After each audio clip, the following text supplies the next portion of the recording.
Bonsoir, bonsoir tout le monde. Bonsoir Fatima, Ihsan, Samira, Faisal. Nous sommes en train d'attendre. Je viens de lancer sur Facebook. Je vais attendre. Bah voilà, Madame Soleil vient de nous rejoindre. On va attendre quelques petites minutes pour qu'on diffuse ça sur Facebook. Alors, on est en train de le faire.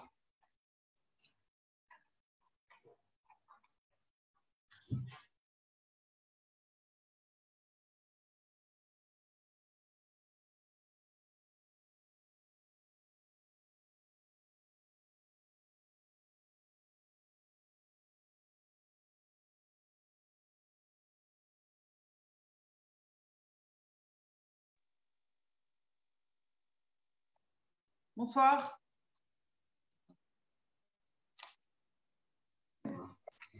Bonsoir, bonsoir. Bonsoir.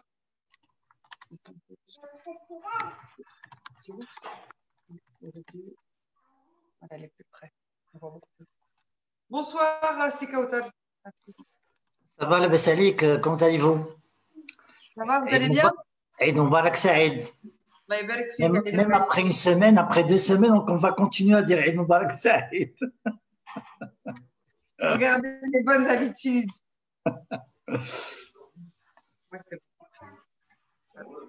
Ça va, tout va bien? Très bien. Bah, écoute, aujourd'hui, nous avions une journée assez chargée en termes de séminaires, webinaires au niveau du club. C'était vraiment très intéressant. Il y avait de tout, d'excellence opérationnelle, de digital, de l'agilité business, de développement personnel par la philosophie, que j'ai apprécié beaucoup. Et là, maintenant, on est avec, avec une autre session pour clôturer une beauté cette journée. Ah, merci, magnifique. Merci. Ben, je regarderai celui de la philosophie qui m'intéresse. Je n'avais pas le temps de le voir. Mais c'est assez original, j'ai vraiment apprécié. C'est vraiment, il a donné, c'est avec Khader Karim, il a donné un aspect, je veux dire, pratique à la philosophie, rapidement. C'était vraiment très, très, très rapide, sans trop entrer dans le détail, mais c'était très, très, très, très, très illustratif, disons. Illustratif, tant mieux. Super, mais c'est bien, en tout cas, bravo, parce que vous avez beaucoup d'intervenants de qualité et les thèmes aussi sont de qualité, quoi. Donc, les gens ne pourront pas se plaindre d'avoir perdu le temps. Bonsoir sur Instagram, bonsoir Lina, bonsoir Asma, bonsoir Nasserdine. Content de vous retrouver pour la dernière. On doit sabrer le champagne aujourd'hui. Ça va, vous allez bien? Salut Mustapha. Bonsoir à tous. Donc, pour ceux qui sont sur Insta, comme d'habitude, petit rituel habituel. Si vous avez déjà des questions, allez-y, posez-les, le temps que les gens sur Zoom arrivent et que ça arrive sur Facebook. On peut déjà démarrer. Ensuite, j'éteindrai l'Instagram et on démarrera directement le thème de la soirée. Bonsoir Lina. Salut Souad. Bonsoir, les princes et les princesses.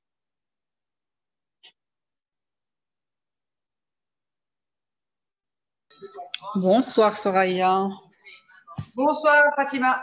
Bonsoir. à tous. Bonsoir, coucou. J'espère que tout le monde va bien.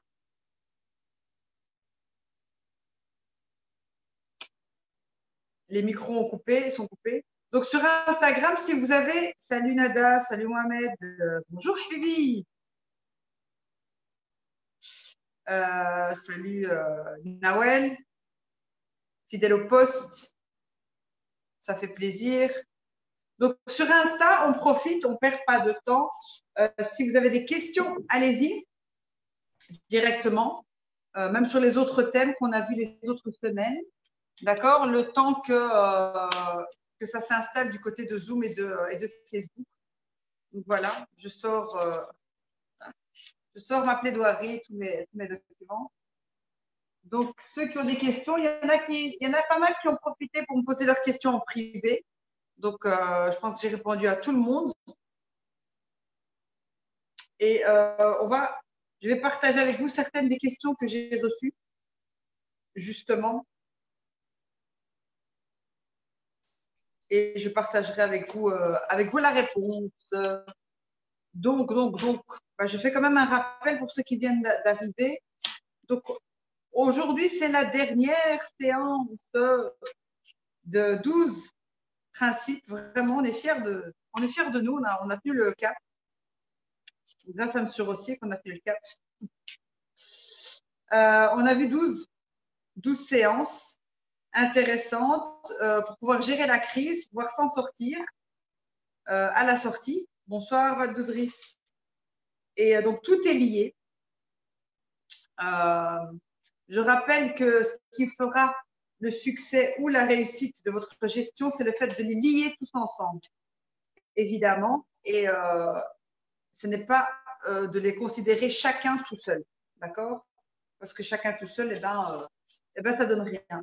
Et beaucoup de monde, en fait, pratique chacun des principes tout seul et donc passe son temps à s'étonner pourquoi il n'y a pas de résultat. C'est parce qu'on n'utilise pas tous les principes. Donc, c'est le concept d'un process, c'est qu'il faut tout utiliser en même temps pour que ça donne un résultat. Donc, la 10e et la 11e, c'était quoi? Gestion privée. Alors, on avait vu la première, c'était la vision. Donc, je fais un petit rappel le temps que les autres arrivent. La vision, la deuxième, c'était la gestion des peurs. D'accord?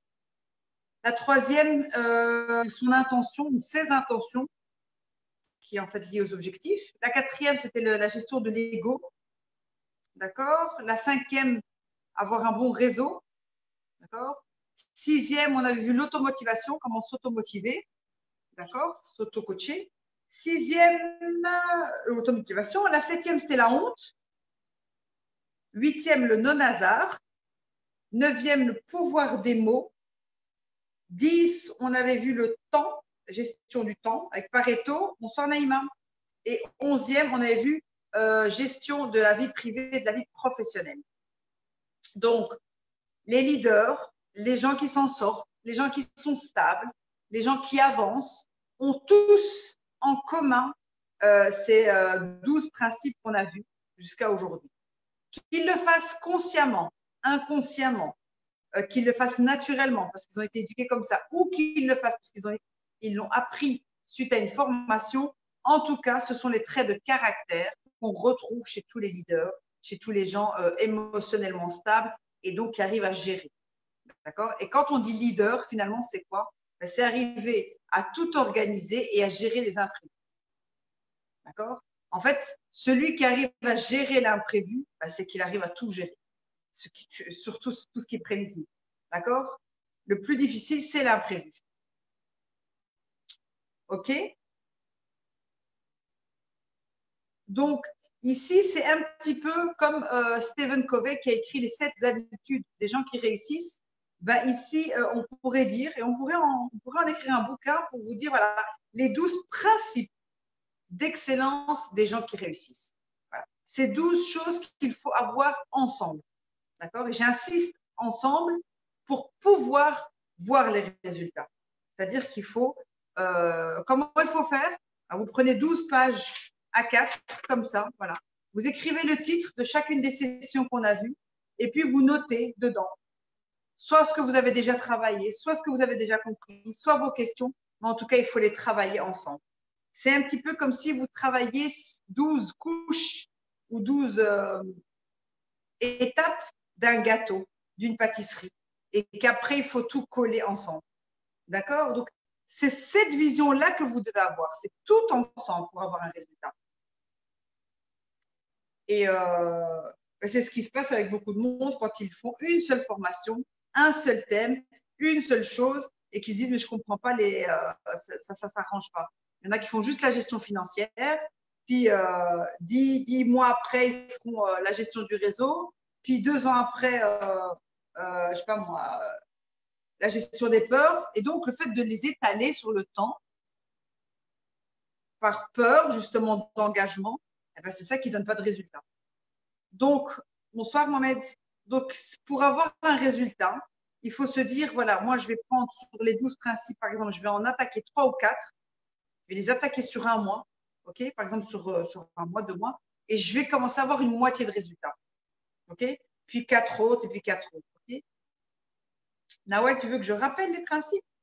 Ok, donc il y avait la vision, ou la vision de vie, 2, gestion des peurs, 3, l'intention, le pouvoir de l'intention, 4, la gestion de l'ego, 5, le réseau, avoir un réseau, 6, l'automotivation, l'auto-coaching, 7, gestion de la honte,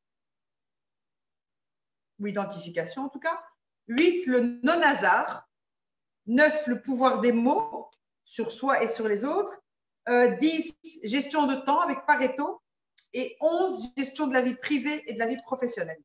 Ce qu'on a vu la dernière fois. Et aujourd'hui, on va terminer avec le dernier, la dernière, avec le thème de toute façon que vous connaissez exceptionnellement.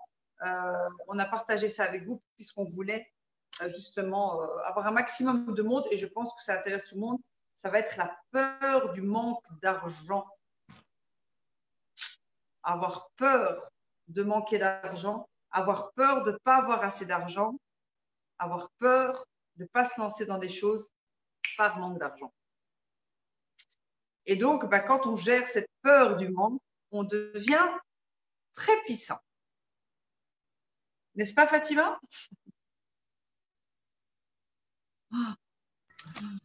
Tout à fait. Donc, on se sent invincible une fois qu'on arrive à contrôler cette peur. Ça ne change plus rien. Qu'on ait de l'argent, qu'on n'en ait pas, qu'on en gagne assez, qu'on n'en gagne pas assez.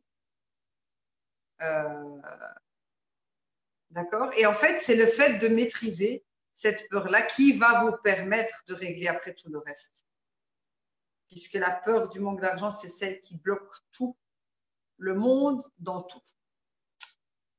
Voilà, voilà. Quelle heure est-il? Alors, je vais essuyer ça. Voilà. Si c'est mieux. Oui, Soraya, il est 9 heures, là, il est 8 heures. Il est 8h15. Moi, je vous invite à démarrer la session. Je pense qu'il n'y a pas de raison qu'on attende plus longtemps que ça. On est 53 ou 54 sur Facebook et on est une dizaine, non plus qu'une dizaine quand même. On est 15, une quinzaine à peu près sur 12 exactement sur Zoom. Et moi, ce que je vous invite, c'est qu'on termine à 21h30. D'accord? Je ne sais pas si ça vous va. Oui, 21h30, ça veut dire 23h30 chez nous, c'est ça? Non. 21h, ça veut dire dans une heure et dans une heure et quart. On fait une heure et quart. Ok. Ok. Donc, on a un deadline. On va se dépêcher alors. Pour donner du punch à tout le monde, de s'y mettre, de poser toutes les questions, de nous suivre avec beaucoup d'attention et avec beaucoup d'énergie. Là, vous m'avez mis le stress, monsieur Rossi. Il ne faut pas avoir peur et c'est tout. Voilà, je résume en une seule phrase. On va la faire rapide. Bonsoir à tous, Fatih, Massa, Farah. Alors, donc, Là, on a 95 minutes. Donc, sur Zoom et sur Facebook, de toute façon, voilà, on va répéter ce qu'on a dit tout le temps. La session passe sur le Club des dirigeants Maroc Facebook. Je la partage aussi sur ma page professionnelle Soraya Arlit, qui est indiquée là sur votre Zoom. Donc, vous pouvez la suivre. Si vous avez des questions-réponses, vous pouvez aussi, de toute façon, me suivre sur mon Instagram, où là, je continue en général, même quand le Zoom s'éteint, pour répondre aux questions. Et sur l'Instagram, qui est un petit peu comme mon bureau virtuel, je continue toujours à répondre aux questions des gens qui me posent en privé. Donc, voilà. Alors, on a fait un rappel. Alors, pour Instagram, je vais vite couper et reprendre, comme ça, on rentre dans le thème. OK? Je coupe et je reviens tout de suite. Comme ça, on a un live propre. Tout de suite. Hop, excusez-moi. Hop. Voilà. Ça. Et ça. Voilà. Voilà. Donc, on revient sur le live sur Instagram. Comme ça, on a un Instagram tout propre, tout beau. Alors, donc aujourd'hui, le thème, c'est la peur du manque d'argent.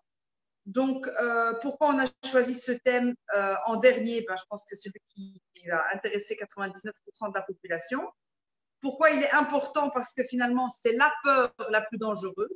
Donc, on avait parlé de la gestion des peurs, mais j'ai décidé de parler de la peur du manque d'argent parce que c'est celle qui est le plus grand ennemi, le plus grand blocage, le plus grand auto-sabotage, le plus grand problème, et c'est la plus grande peur qui bloque, qui crée toutes les autres peurs.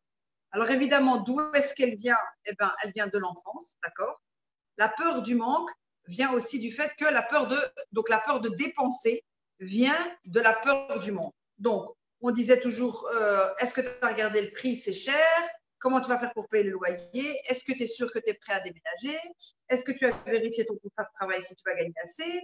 Il faut faire des économies. On ne va pas avoir assez.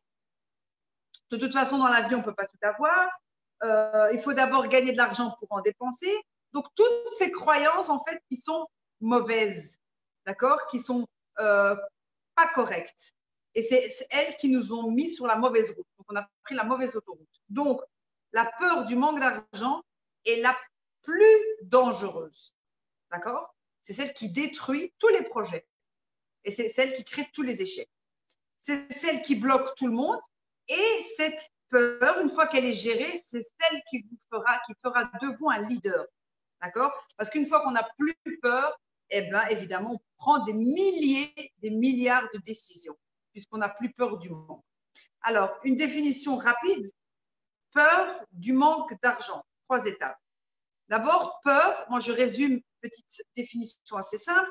Là, une peur, c'est quelque chose que vous n'avez pas bien compris ou quelque chose que vous n'avez pas bien perçu.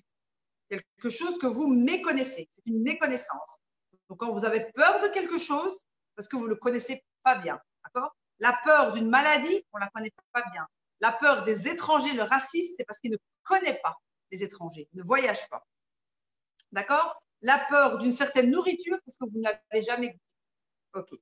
Le manque, c'est quoi? Le fait d'avoir un manque, c'est parce qu'on a peur de ne pas avoir assez. D'accord?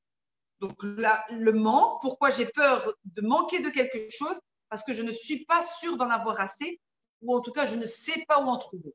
D'accord? Si je vous dis qu'il n'y a plus de pain à la maison, vous n'allez pas avoir peur d'en manquer parce que vous savez où en trouver. Si je vous dis qu'on n'a pas assez d'eau à la maison, vous n'avez pas peur. Mais si je vous dis qu'il n'y a pas assez d'argent, vous allez avoir peur d'en manquer parce que pour vous, on ne le trouve qu'au travail. Justement. Ça, c'est la définition de la peur du manque. L'argent, pour vous, qu'est-ce que c'est? Ce sont des billets, des papiers, des pièces de monnaie et des chiffres. D'accord? Où est-ce qu'on les trouve? Via le boulot, soit le salaire et le patron, soit le client. On a 2 entrées de ces billets. D'accord? Et on a des milliers de sorties. Donc, déjà, on crée un état de panique naturelle. J'ai une seule entrée, c'est mon patron ou mon client, mais j'ai des milliers de sorties. Donc, c'est normal, j'ai toujours peur d'en manquer. D'accord? Alors, la peur, perception erronée, mauvaise connaissance. On a peur parce qu'on ne contrôle pas. C'est pour ça qu'on a peur, d'accord? Parce qu'on ne contrôle pas, on ne sait pas où on trouve. Et on ne sait pas comment gérer la situation, d'accord? Et le contraire de la peur, eh ben, c'est la confiance. Alors, la confiance dans quoi? Ben, c'est la confiance dans les autres. On a peur qu'ils ne nous payent pas. Pas de confiance dans son propre business, qui ne nous rapporte pas assez. Pas confiance en soi, de trouver les solutions pour en gagner. Et pas confiance finalement en sa bonne étoile ou en son destin. D'accord? On n'a pas confiance. Et c'est pour ça qu'on a peur. Donc, qui est-ce qui, par définition, n'a pas peur de manquer d'argent? La personne qui a appris à avoir confiance en elle. D'accord? La personne qui a confiance en elle, aux autres, dans son business, n'a pas peur de manquer. Parce qu'elle a la connaissance, elle sait où en trouver et elle a une vision très, très, très, très large. D'accord? Donc, je n'ai pas peur de manquer de quelque chose puisque je sais où en trouver. J'ai des milliers de façons d'en trouver. Alors, donc, pour définir un leader, c'est sa relation à l'argent. Vous avez beau être généreux, gentil, avoir une grande entreprise, tout ce que vous voulez, au final, on reconnaît un leader dans sa relation à l'argent. D'accord? Est-ce qu'il a peur de manquer d'argent ou est-ce qu'il n'a pas peur? Votre relation à l'argent montre votre relation au monde, votre vision. Si vous avez peur, c'est parce que vous voyez les choses comme ça.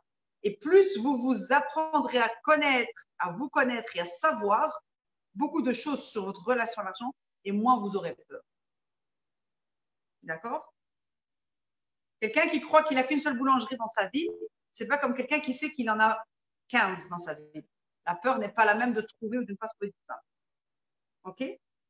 Donc, la relation à l'argent, c'est elle, en fait, qui montre et qui détermine une personne dans ses croyances, dans son altitude à la vie. Quand on parle d'argent, on sait à qui on a affaire. C'est là où on sait vraiment à qui on a affaire. Donc, les gens qui n'ont pas peur de manquer d'argent, comme j'ai dit, ce sont des leaders, mais ce sont aussi les gens qui utilisent les principes dont je vous ai parlé. Ils ont une vision, ils n'ont pas d'ego, ils ont un réseau, ils croient au non-hasard, ok? Ils utilisent le pouvoir des mots. Donc, il y a tous ces outils qui font qu'aujourd'hui, ils n'ont pas peur de manquer d'argent. D'accord? Alors, la perception de l'argent, comme je vous ai dit, la peur vient de quoi?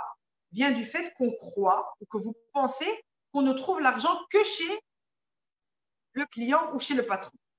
J'ai qu'une seule entrée d'argent, c'est normal que je panique.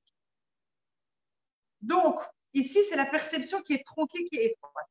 Alors, l'argent n'est pas une fin en soi. Vous êtes tous d'accord? C'est un moyen pour faire des choses, pour acheter, pour vendre, pour avoir quelque chose, pour se former, pour offrir, pour avoir du temps, pour avoir de la liberté.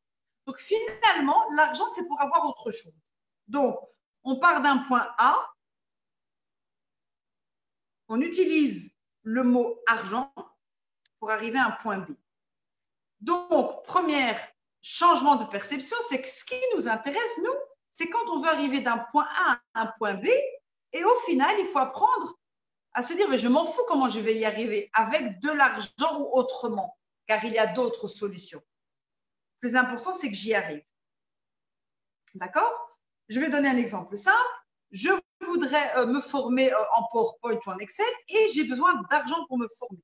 Alors, je voudrais me former, la formation coûte autant, elle est peut-être un petit peu chère ou ce n'est pas le moment ou ce n'est pas ma priorité, mais j'ai confiance, je vais faire cette formation d'une façon ou d'une autre. Je vais me l'offrir. Je vais résumer la situation. Je vais rencontrer par hasard, la bonne personne, puisque je l'ai mis dans ma liste et que je n'ai pas peur et que j'ai confiance. Et je vais tomber sur une personne qui est experte en PowerPoint et elle va me dire ou elle va me proposer une formation peut-être gratuite ou un échange de bons procédés. Moi, je vais lui donner un cours de quelque chose et elle va me donner autre chose. Ça, c'est une façon autre d'atteindre mon objectif sans avoir touché l'argent. Donc, j'ai pu m'offrir finalement ce que je voulais et j'ai pu avancer. D'accord? Et ça, c'est valable pour tout. OK? Donc, se dire qu'il y a des milliers, des milliards de façons d'obtenir ce que vous voulez, mis à part les morceaux de papier qu'on appelle argent. D'accord? D'accord? Donc, à partir du moment où il y a 1 milliard d'autres solutions, je n'ai plus peur. OK? La banque, le système bancaire est une des façons. Ça, c'est déjà la première chose qu'il faut changer dans sa tête.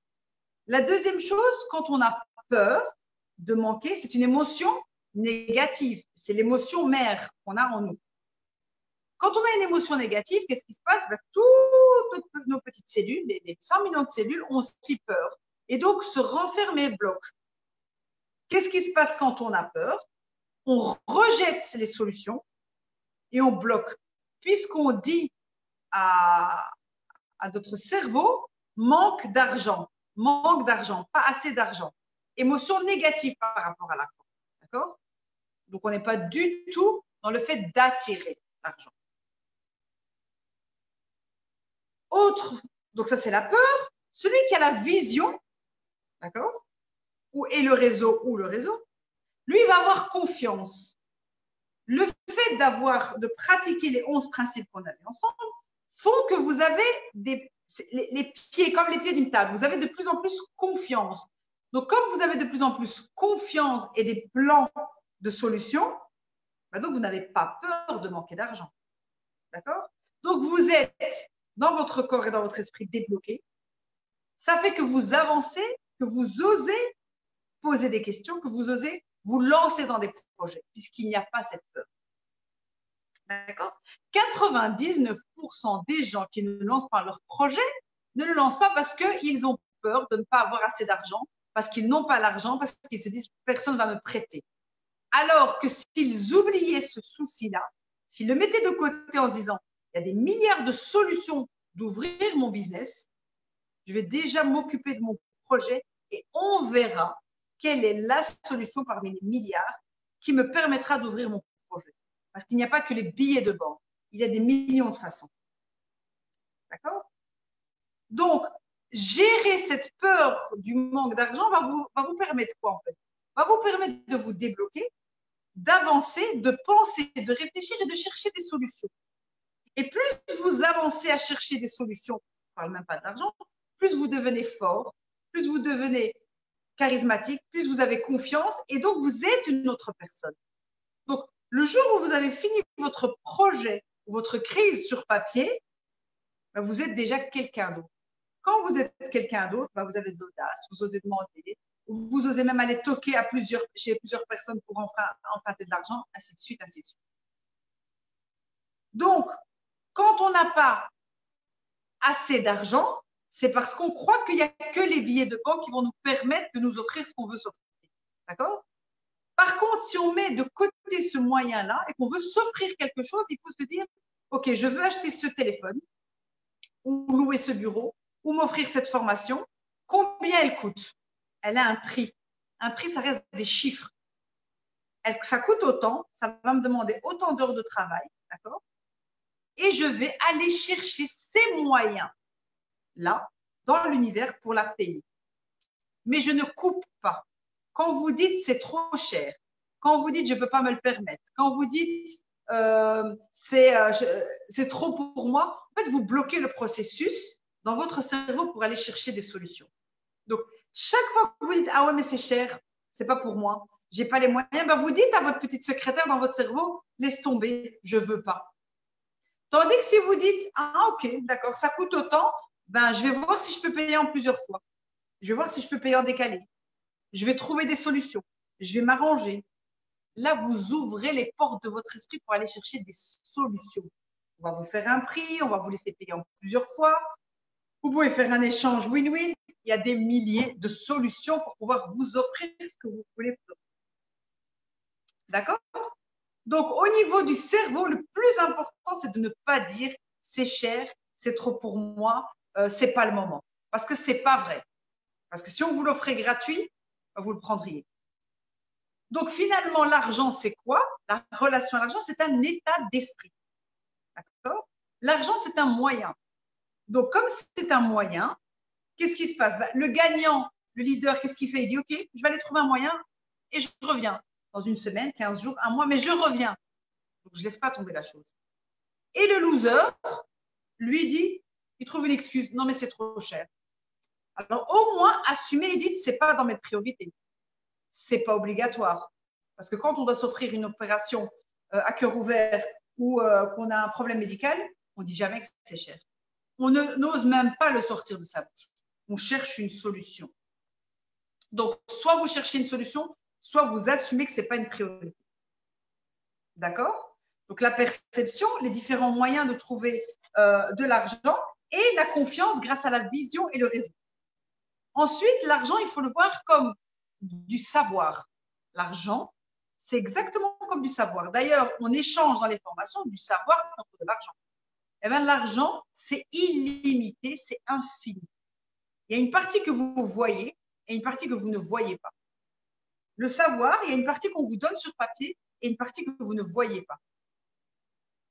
Et je dirais que dans le savoir, c'est comme dans l'argent, la partie la plus importante, c'est ce que je suis en train de vous donner là. Ce ne serait pas 2 ou 3 fiches dans lesquelles j'ai écrit un résumé que je vous donne. Ce n'est pas le plus important. D'accord? Donc, l'argent, c'est quelque chose comme l'énergie. Ça tourne. Rien ne se perd, rien ne se crée, tout se transforme. Donc, il y a toujours un moyen, quelque part, sur cette planète pour pouvoir vous offrir ce que vous avez envie de vous offrir. Parfois, ça peut être un stagiaire gratuit, alors qu'il fallait recruter quelqu'un. Ça peut être un dîner. Voilà, je devais dîner aujourd'hui pour tel prix, par exemple. Ça m'aurait coûté autant. Le fait d'être invité à dîner, c'est de l'argent qui est gagné, puisque c'est de l'argent que je n'ai pas dépensé. Recruter quelqu'un pour un projet, parfois ça peut se faire via un partenariat, donc finalement je ne dois pas payer. Quelqu'un peut m'offrir un service parce que moi j'ai rendu un service à quelqu'un d'autre et donc par retour d'ascenseur il me dit écoute c'est la moindre des choses parce que je dois un service à telle personne. Donc il y a des milliers de façons d'obtenir ce qu'on veut obtenir sans passer par le moyen implanté. Et c'est en établissant une liste de toutes ces solutions qu'on n'a plus peur et en changeant son état d'esprit, évidemment. L'argent, c'est un moyen, d'accord? Donc, ce n'est pas une fin en soi. Tout peut se résoudre. Tout peut se résoudre. L'argent n'est qu'une façon de résoudre le problème, d'accord? Le pouvoir des mots, c'est la négociation. Le réseau, c'est des gens qui peuvent vous rendre des services. L'automotivation, c'est croire en la solution et ainsi de suite. L'ego, c'est oser aller demander de l'aide. Tout ça. Quand vous travaillez sur votre énergie, sur vos différentes solutions de trouver l'argent, vous commencez à avoir confiance en vous, en votre projet, vous commencez à être positif et vous allez commencer à attirer les solutions. D'accord? Il n'y a que les gens qui sont contents et positifs qui ont de la chance. Vous ne verrez jamais quelqu'un d'énervé qui a envie de casser la figure aux gens qui a de la chance, qui trouve des solutions. Donc, ce qui se passe avec ça, c'est qu'en fait, de travailler sur soi-même va vous faire sortir du cercle vicieux.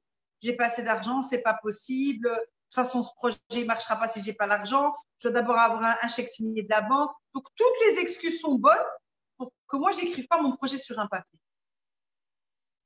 Tandis que si je fais marche arrière et que je reviens en arrière en me disant, je vais déjà commencer par tout ce que j'ai, l'argent n'est qu'un moyen. Peut-être un jour, je tombe sur quelqu'un qui va me dire, mais moi, ton projet, il m'intéresse et j'ai une salle vide ou un local. Est-ce que ça ne te dit pas qu'on fasse un partenariat? Parce que la vie va aussi vous envoyer les associés, les partenaires, une fois que vous êtes prêts, qu'une fois que votre projet est monté de toutes pièces dans votre tête. L'argent, c'est 1% du projet. Il y a des milliards de personnes qui avaient l'argent pour monter un projet en croyant que c'était l'élément le plus important, se sont cassés la figure. Parce qu'ils ont cru que c'était le plus important. Donc, c'est une des façons dont j'accompagne les gens, c'est quand ils ont besoin d'un crédit, je les aide et je leur montre de A à Z tout ce qu'il faut d'abord faire. 1, ils se rendent compte que finalement, l'argent n'était pas une priorité. Mais 2, une fois qu'on a fini ce process d'accompagnement, ils ont tellement gagné confiance en eux qu'ils n'ont plus peur de se dire j'ai ou j'ai pas l'argent, puisqu'ils ont compris qu'il y avait des milliards de solutions. Hello Fatia, bonsoir Dubaï. D'accord? Donc, la première chose qu'il faut arrêter de faire, c'est de se dire c'est cher, j'ai pas les moyens. Ça bloque l'énergie. Vous vous coupez, vous vous retrouvez face à quelqu'un peut-être qui a une bonne intention. Et c'est aussi votre ego de ne pas dire franchement, ça m'intéresse ton produit. est-ce que je peux payer en plusieurs fois? Ça, c'est une attitude positive.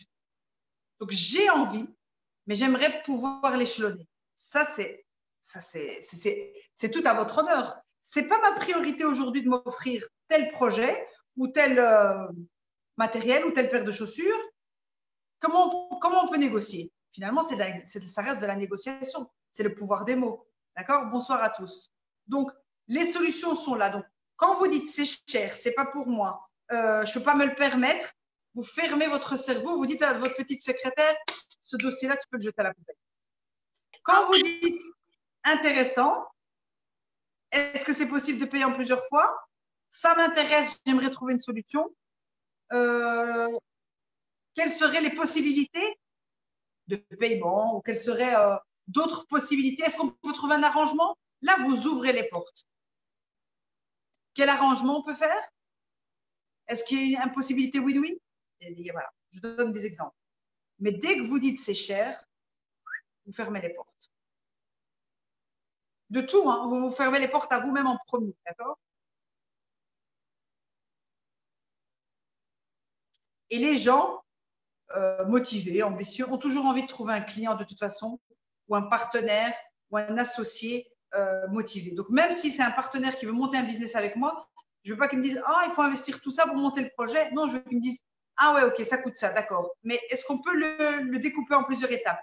On a besoin d'investir combien par mois pour démarrer ce business? Ouais. Ça, c'est une attitude positive. Plutôt que de dire, ah ouais, mais non, le projet est top, mais là, il faut investir trop, laisse tomber. Là, vous fermez les portes. Donc, je résume rapidement. Donc, si vous avez peur de manquer d'argent, c'est parce que vous ne connaissez pas toutes les façons d'en gagner ou d'en trouver. Vous pensez au manque parce que vous ne savez pas où le trouver et vous pensez que l'argent ne se trouve que chez le client ou chez l'employeur. Il y a des milliers de façons. Travailler la confiance en soi permet de régler le problème de la peur du manque d'argent. Et la peur du manque d'argent est la plus grosse peur à gérer. La plus grosse, c'est la plus importante parce que celle qui nous bloque. Si vous voulez faire une formation pour monter un business, il faut investir, il faut payer une formation. S'il faut louer du matériel, il faut de l'argent. Donc finalement, même pour vous former à faire quelque chose dans votre business, il vous faut l'argent. Donc la peur du manque d'argent est la première peur à gérer. D'accord? Vous offrir une formation pour avoir confiance en vous, c'est de l'argent. Donc, il faut gérer la peur de la confiance, de la peur du manque d'argent en premier, avant tout et n'importe quoi. Donc, voilà. J'ai essayé de faire rapide, succinct, efficace, j'espère, en 20 minutes. On ouvre directement la porte aux questions-réponses. On doit terminer dans 45 minutes, comme a dit M. Rossi. Mais ceux qui veulent me retrouver sur le live de l'Instagram peuvent après continuer. Je continuerai à répondre aux questions. Et alors, je vais terminer par une seule chose. Quand vous avez peur de manquer d'argent et que vous voulez quelque chose de pas cher ou de gratuit, vous êtes énergivore. Vous voulez bouffer l'énergie de quelqu'un d'autre. Donc, quand vous voulez un produit gratuit ou pas cher, vous êtes en train de dire à l'autre, est-ce que je peux te sucer ton sang? Et donc, qu'est-ce que vous faites? Eh bien, vous faites fuir l'autre. Donc, c'est ces réactions-là qui font que vous faites fuir les gens. Donc, ne croyez pas que vous attirez la pitié ou la compassion. Non, vous montrez que vous n'êtes pas un leader. Donc, il y a même des gens qui n'auront même pas envie de vous vendre leurs produits parce qu'ils n'ont pas envie de travailler avec vous. D'accord? Donc, quelqu'un qui cherche toujours à négocier, toujours pas cher, toujours avoir du gratuit, il est toxique. D'accord? Et donc, il n'est pas bon pour les autres. Donc, voilà. La peur de manquer d'argent. Alors, évidemment, c'est un état d'esprit. Et je vais terminer avec la phrase d'un homme d'affaires qui avait dit que 95% des gens attendent d'avoir de l'argent pour monter un projet et 5% des gens montent un projet et puis cherchent l'argent. Et c'est les 5% qui réussissent puisqu'ils montent et ils préparent tout et ensuite ils cherchent l'argent. Puisqu'on n'a jamais besoin de tout l'argent pour démarrer. On a toujours besoin d'une petite somme pour démarrer. Pour commencer petit. Voilà. J'ai été OK. Voilà, j'ai fini sur aussi. J'ai respecté le Times. On ouvre la porte aux questions. Excellent, super. Merci beaucoup, Soraya. C'était très concis, très direct. Moi, j'ai suivi, comme d'habitude, avec beaucoup d'attention. Si je me permets de faire un résumé avec mes propres mots, c'est qu'aujourd'hui, de ne pas refuser, je veux dire, d'avoir cette honnêteté et devant une proposition, reconnaître soit on est intéressé, soit on ne l'est pas, et ne pas se cacher derrière le manque d'argent, parce que l'argent en lui-même, c'est pas le blocage. Peut-être le blocage, il est ailleurs. Et par rapport à autre chose, c'est que le fait je veux dire, de se cacher sous le manque d'argent, quelque part, on se bloque soi-même et on bloque le cheminement pour atteindre ce dont on veut et on crée un faux démon, un faux monstre, un faux argument. Exactement, tout à fait. Vous vous bloquez vous-même, en fait. C'est vraiment, vous vous bloquez vous-même. Donc, moi, j'ai déjà eu parfois des personnes qui venaient pour un problème privé. Donc, la dame va pleurer au téléphone. Elle va pas s'en sortir. C'est la fin du monde. Elle va perdre tous ses enfants. La maison va partir en catastrophe. Et quand vous lui donnez un prix pour un travail, c'est un travail, c'est pas une consultation, c'est un travail d'une certaine période pour me remettre de l'ordre dans sa famille. Écoute, je vais réfléchir, finalement, ça va aller. Ou j'ai pas les moyens. Donc, il n'y a pas cet ego, cette humilité de dire comment est-ce qu'on pourrait trouver une solution. Excellente approche. C'est vrai, sous cet angle-là, c'est vrai, ça donne tout le poids de notre blocage intérieur. Parce que souvent, on se dit, on n'a pas les moyens, c'est comme si je dis, moi, c'est pas ma faute, c'est la faute aux autres, Voilà. c'est la faute aux circonstances, moi, je suis une victime, il me faut de l'argent et je reste bloqué dans cet aspect-là, alors que peut-être j'ai autour de moi une solution, comme vous l'avez dit, peut-être un stagiaire, peut-être négocier, peut-être apporter la solution. J'apprécie beaucoup la démarche de Zohair parce que souvent il dit, si on n'est pas, comme il le dit, si on n'est pas porteur de solution, peut-être on est parti dans le problème. Donc c'est ça le point. Pardon, il a dit quoi, Zohair? Si on n'apporte pas la solution, une partie de la solution, peut-être on est parti, on est une partie prenante du problème lui-même. Exactement. Ben oui, parce qu'en fait, on peut continuer les principes de l'excellence à l'infini parce qu'en fait, la peur du manque d'argent est un manque de prise de responsabilité. Donc, votre produit m'intéresse, votre camion, votre voiture m'intéresse. Est-ce que je peux vous payer en 5 chèques? Voilà, ça c'est clair. Parce que j'ai un plan, parce que je suis organisée, parce que je le veux et parce que je gère d'autres choses. D'accord? Donc, dans mon organisation, je ne veux pas, d'accord, je ne veux pas payer tout en une fois, mais moi, j'assume mon paiement plusieurs fois. Et donc, c'est direct. Est-ce que je peux vous payer en 5 chèques? En 10? Et là, c'est clair. C'est pas, ah, dommage. Dommage que c'est cher, j'aurais pu payer cash. Mais non, parce que parfois, payer cash et payer moins, c'est aussi bouffer de chez l'autre. Donc, c'est ronger l'autre. Il ne faut pas chercher à ce qu'il y ait un perdant dans l'histoire. Donc, quand on se plaint de ne pas avoir assez d'argent, on veut aussi que l'autre perde et nous offre un cadeau. Et par expérience, jamais, jamais, jamais en offrant une consultation ou un accompagnement à quelqu'un, ça a fait de la personne un leader. Au contraire, vous l'enfoncez dans sa pitié. Et donc, il continue à rester dans cette pitié et à aller chercher de la pitié chez les gens. Donc, finalement, il ne devient pas responsable du tout. Exact. Il continue à aller chercher des produits gratuits à droite et à gauche. Donc l'argent, dans le monde dans lequel on est aujourd'hui, c'est la meilleure façon, j'ai envie de dire, de vous entraîner à devenir une personne responsable. Quand je me trompe dans un achat, quand je prends une dette qui n'était pas de ma faute, par exemple, mais que je me retrouve à la payer, que je suis en train de rembourser des sommes faramineuses, en fait, je suis en train de m'offrir, moi je parle comme ça parce qu'il faut que je parle à mon cerveau, je ne dis pas que je rembourse une dette malencontreuse, je dis je suis en train d'apprendre à être responsable. Et à chaque fois que je vais déposer 10 000 dirhams ou 20 000 dirhams, eh ben, je suis responsable parce que je ne fuis pas ma responsabilité. Donc, l'argent, c'est une prise de responsabilité, en fait. C'est ce qu'un père de famille fait pour sa famille, c'est ce qu'un patron doit faire pour ses salariés. C'est assumer, en fait.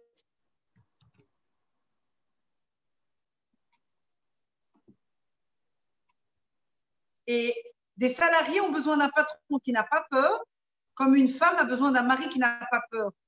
Si le mari a tout le temps peur, ben, argent ou pas argent, il y a une insécurité à la maison. Si un patron a toujours peur, argent ou pas argent, il y a toujours une insécurité dans l'entreprise. Donc, vous créez une atmosphère de peur.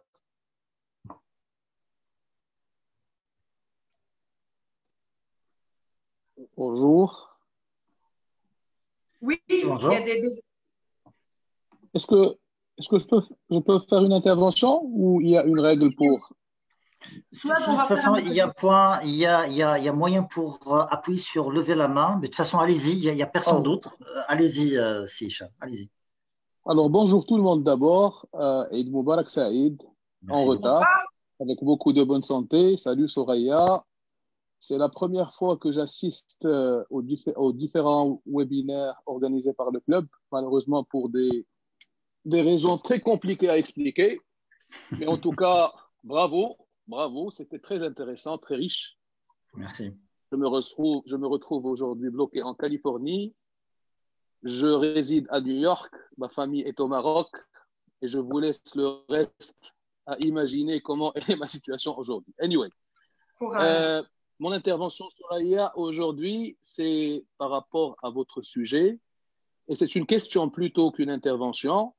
Est-ce que tu ne penses pas, est-ce que tu ne crois pas que ce problème d'argent et de comment gérer l'argent et retrouver l'argent et tout ce qui est autour de ce sujet ne dépend pas aussi de la culture et de l'éducation de chaque ménage, de chaque personne, parce que moi, j'ai toujours cru en ça, que c'est un rapport pertinent avec l'environnement où nous vivons, parce que pour pouvoir gérer une situation donnée, cela relève aussi de notre éducation et aussi de l'environnement où nous opérons. Et moi, je crois qu'aujourd'hui, par rapport à ma modeste expérience au Maroc, je suis marocain, je suis très fier d'être marocain, mais j'ai vécu au Maroc, donc j'ai une expérience au Maroc. J'ai toujours cru que ce volet d'environnement et de culture joue un rôle très important dans notre vie de tous les jours. Et bien sûr, l'argent fait partie de notre vie de tous les jours. C'est vrai que c'est l'homme, je l'ai toujours dit à mes collègues, à mes partenaires, à mes clients, je leur ai toujours dit, écoutez, c'est l'homme qui crée l'argent. Et si jamais un jour l'argent pourrait créer les hommes, je crois qu'on pourrait changer le monde pour le meilleur. Mais ce n'est pas le cas.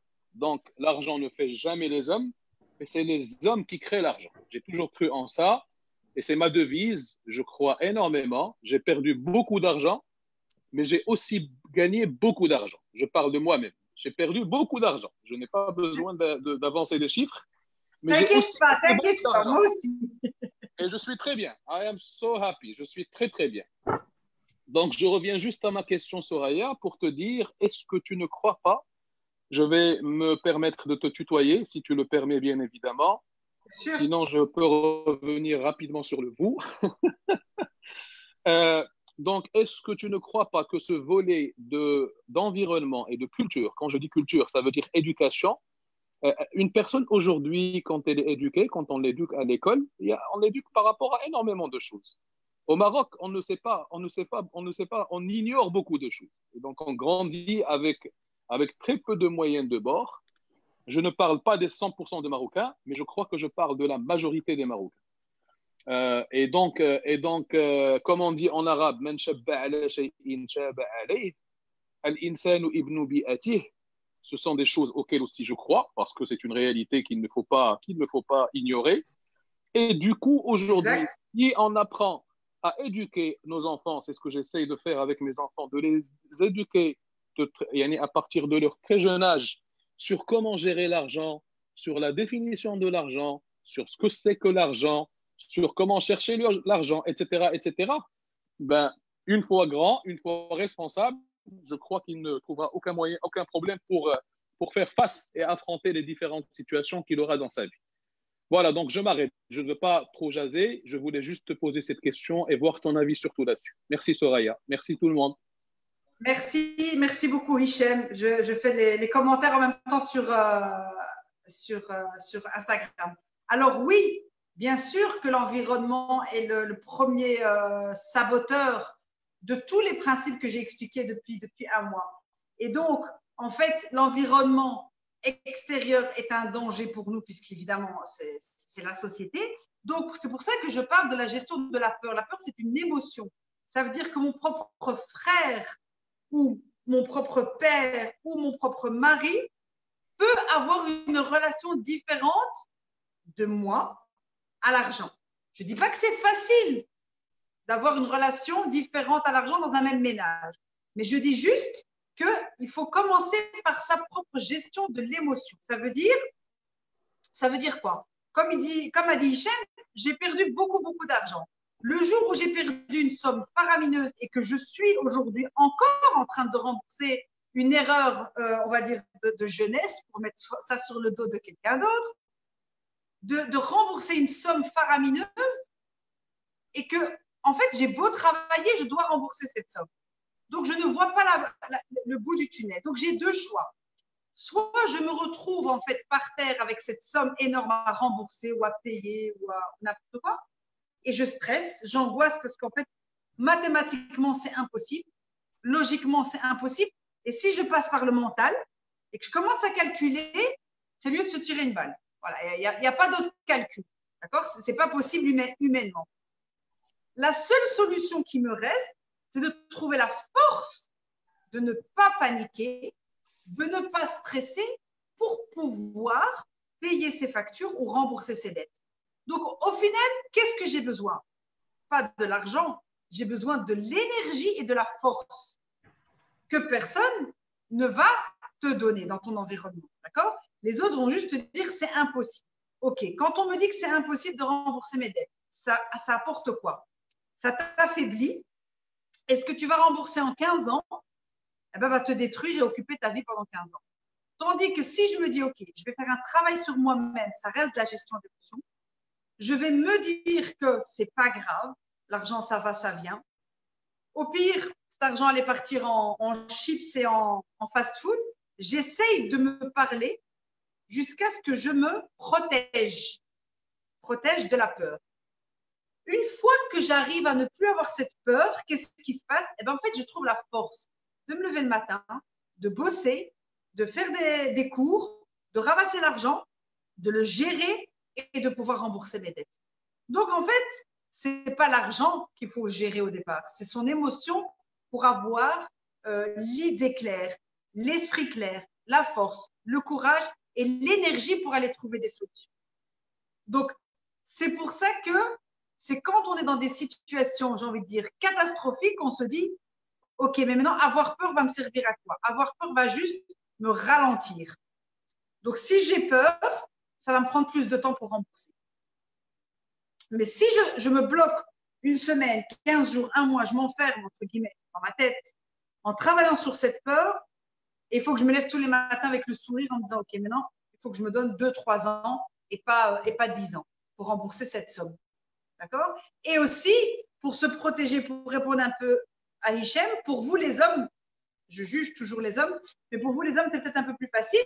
Mais moi, je pense qu'en tant que femme, ce qui a été le plus difficile dans l'évolution de ma personnalité, c'est quoi? C'est d'arrêter de demander conseil aux gens. Puisque quand on commence à demander conseil aux gens normaux, c'est impossible, t'es foutu, tu vas jamais t'en sortir. Voilà, on vous donne pas de solution, juste on vous abat. Donc, devenir fort et ne pas en parler autour de soi en se disant, OK, je dois me muscler. Voilà, c'est l'exemple de je me muscle et j'essaye de m'en sortir parce que ce qu'on a besoin pour trouver, en fait, gérer la peur va vous permettre d'avoir l'esprit clair. Et l'esprit clair va vous permettre de trouver des solutions. Va vous permettre d'avoir le sourire, d'aller demander de l'aide, de négocier avec vos débiteurs ou vos créditeurs, de vous automotiver, de ne pas avoir honte.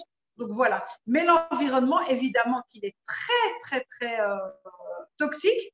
Et pour rassurer Hichem. J'ai passé 10 ans au Maroc, je suis belgo-marocaine et en Belgique, c'est pas mieux. Les gens paniquent quand il faut déménager d'un appartement à l'autre pour une différence parfois de 1000 dirhams, d'accord, pour 100 euros, alors que quelqu'un est indépendant.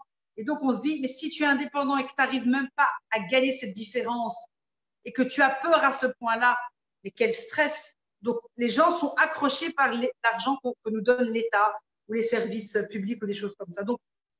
Donc l'environnement est le même, faut pas croire. Et je vais même dire que j'ai l'impression parfois que ici c'est bien pire qu'au Maroc. Parce qu'en Belgique, il y a tellement le système social qui est là pour soutenir les gens que les gens sont complètement morts. C'est zéro recherche de solution, zéro, puisqu'il y a l'État. Tout le monde a des aides. Donc, oui, donc le travail émotionnel, c'est imaginer des couches de protection entre les gens toxiques de ma famille, mon entourage, mon mari, ma femme, mon frère, mes enfants peut-être, et moi-même. D'accord? Donc, ce sont des couches.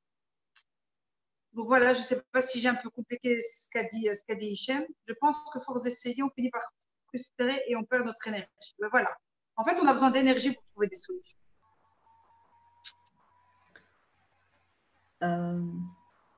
Voilà.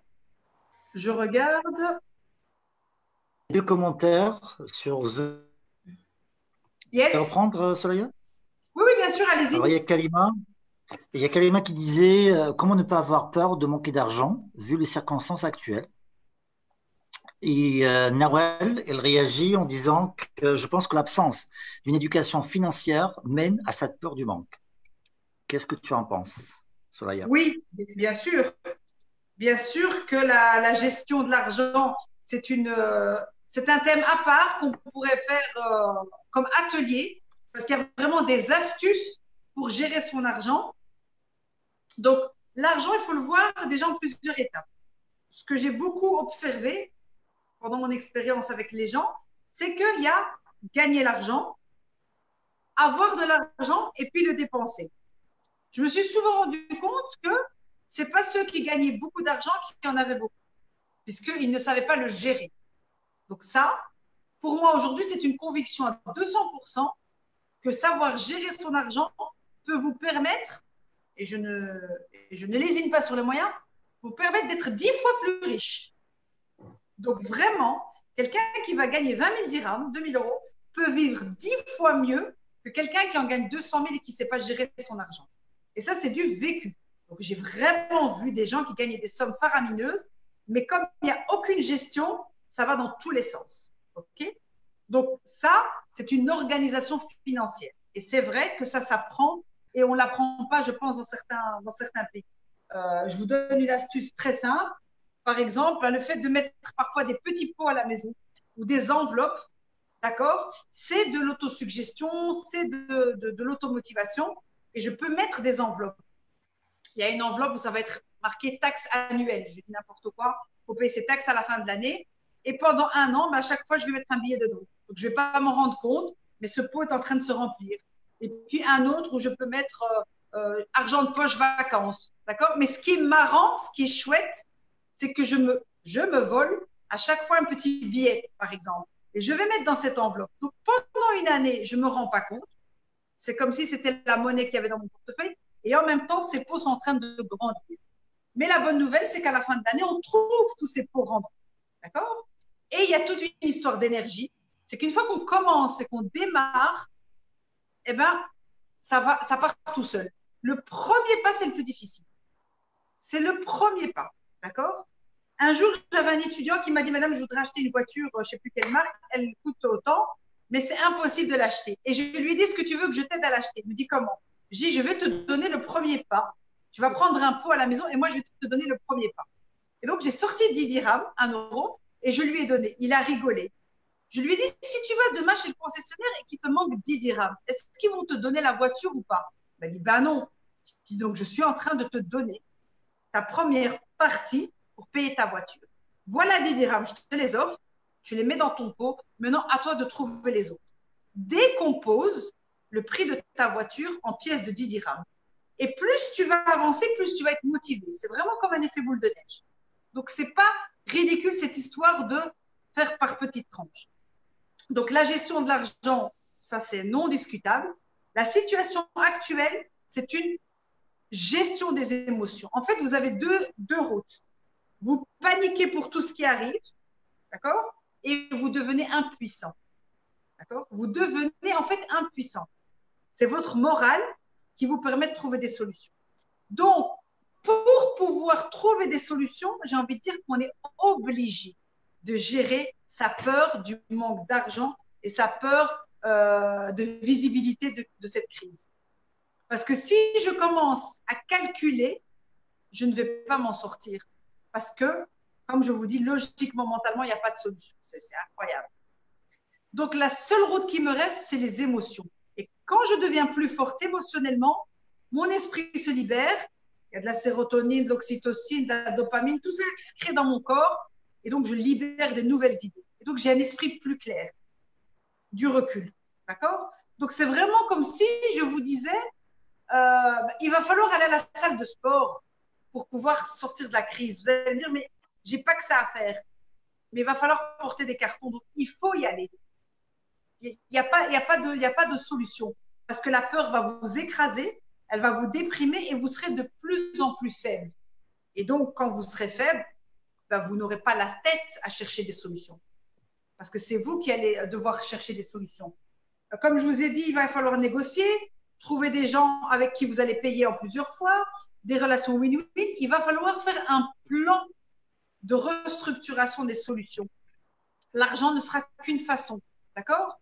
Si vous me proposez une solution de troc, je peux acheter votre produit et vous acheter le mien en cette période de crise et on ne se bloque pas. Parce que comme a dit M. Rossi, moi, je ne veux pas être bloqué.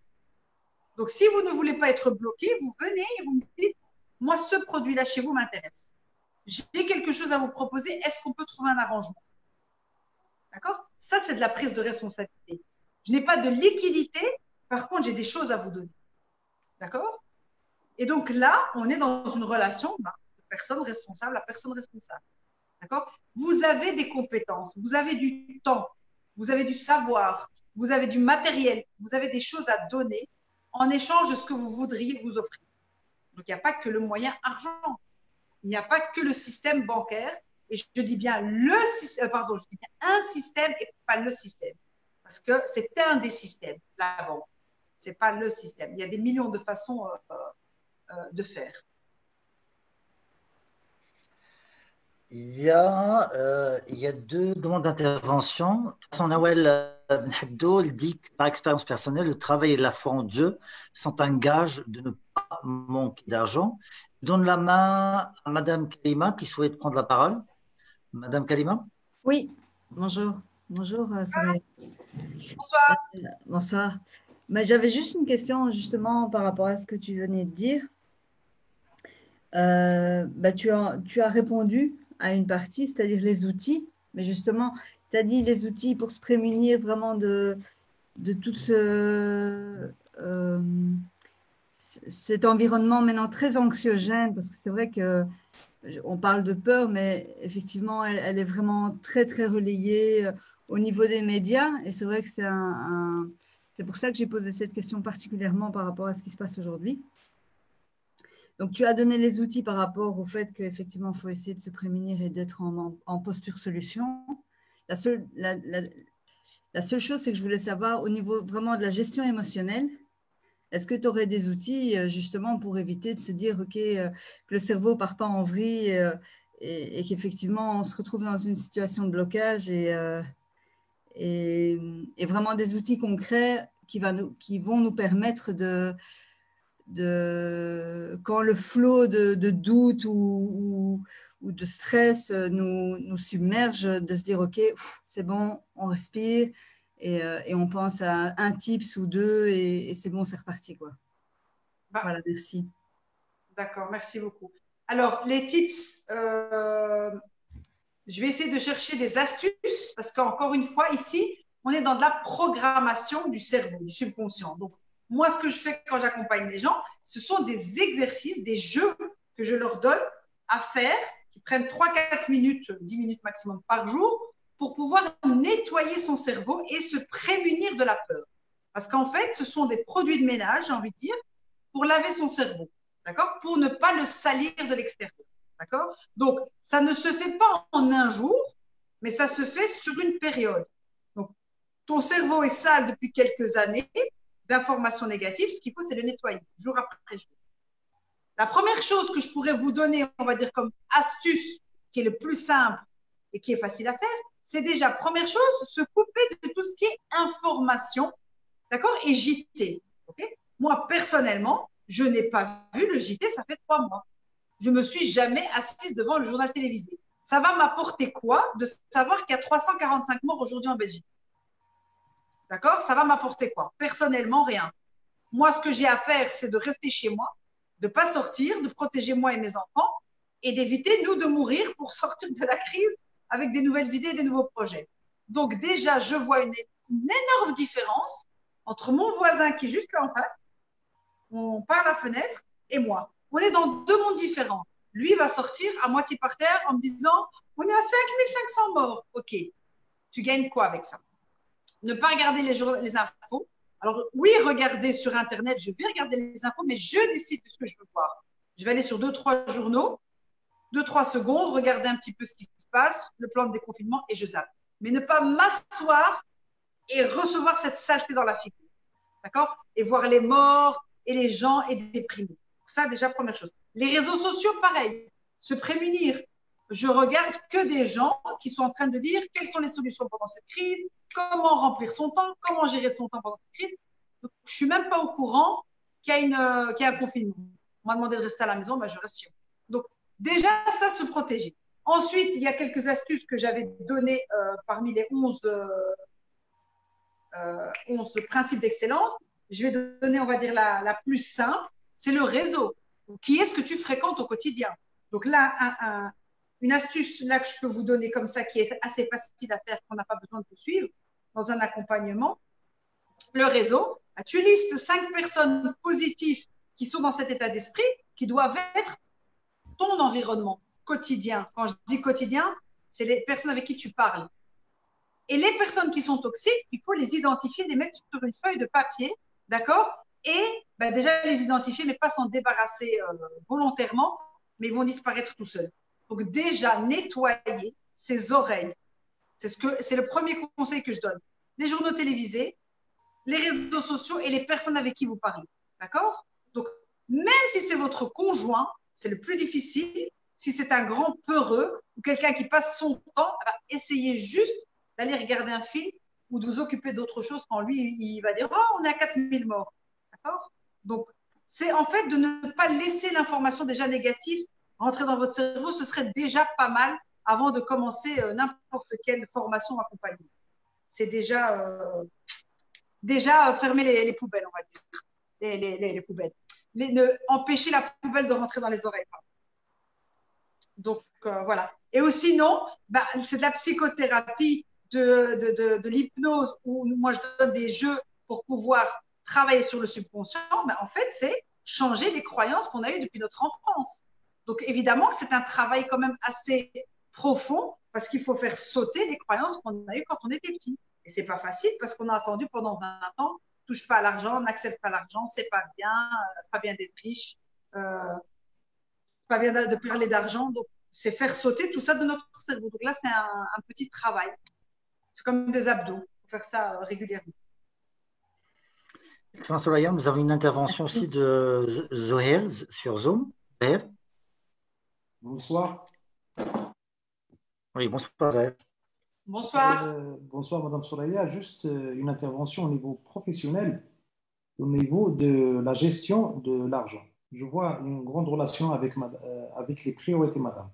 Des fois, les gens ne savent pas mettre les bonnes priorités. Comme ça, ils s'engagent dans des choses qui leur causent des vrais problèmes au niveau de leur solvabilité. Nous vivons ce problème-là. Toujours, j'aborde ce sujet avec M. Contact. Bien sûr, les clients qui ne payent pas. Exactement. Nous, on a bien souffert de soi-disant de ce confinement-là parce que les gens n'avaient pas des réserves. Donc, ils n'ont pas pu honorer leurs paroles, honorer leurs engagements. Par contre, ils ont investi dans d'autres choses. Donc, Madame Soraya, je vois que l'éducation financière manque beaucoup, dans le sens que les gens peuvent investir dans des choses qui sont vraiment secondaires et ne pas faire des réserves pour les choses, pour leur métier, pour leur développement. C'est l'éducation. Et en plus, madame, finalement, qu'est-ce qu'ils font? Ils n'assument pas la responsabilité. Donc, je vois qu'il n'y avait pas de l'intention. Ça, vous l'avez évoqué dans les principes d'excellence. L'intention, vraiment, madame. Quand une personne il a vraiment l'intention de payer, il cherche des solutions. Mais s'il n'a pas la vraie intention, la pure intention, bien sûr, il va dire c'est Corona, c'est confinement, donc je ne vous paye pas. Que nous, personnellement, dans notre cas, on n'a pas pu le dire à nos fournisseurs. On a assumé la responsabilité, on a payé, alhamdoulilah, on est sorti du problème. Mais les gens, vraiment, madame, il manque une grande éducation. Je m'arrête ici parce que j'ai pu passer le message, tout simplement, madame. Merci.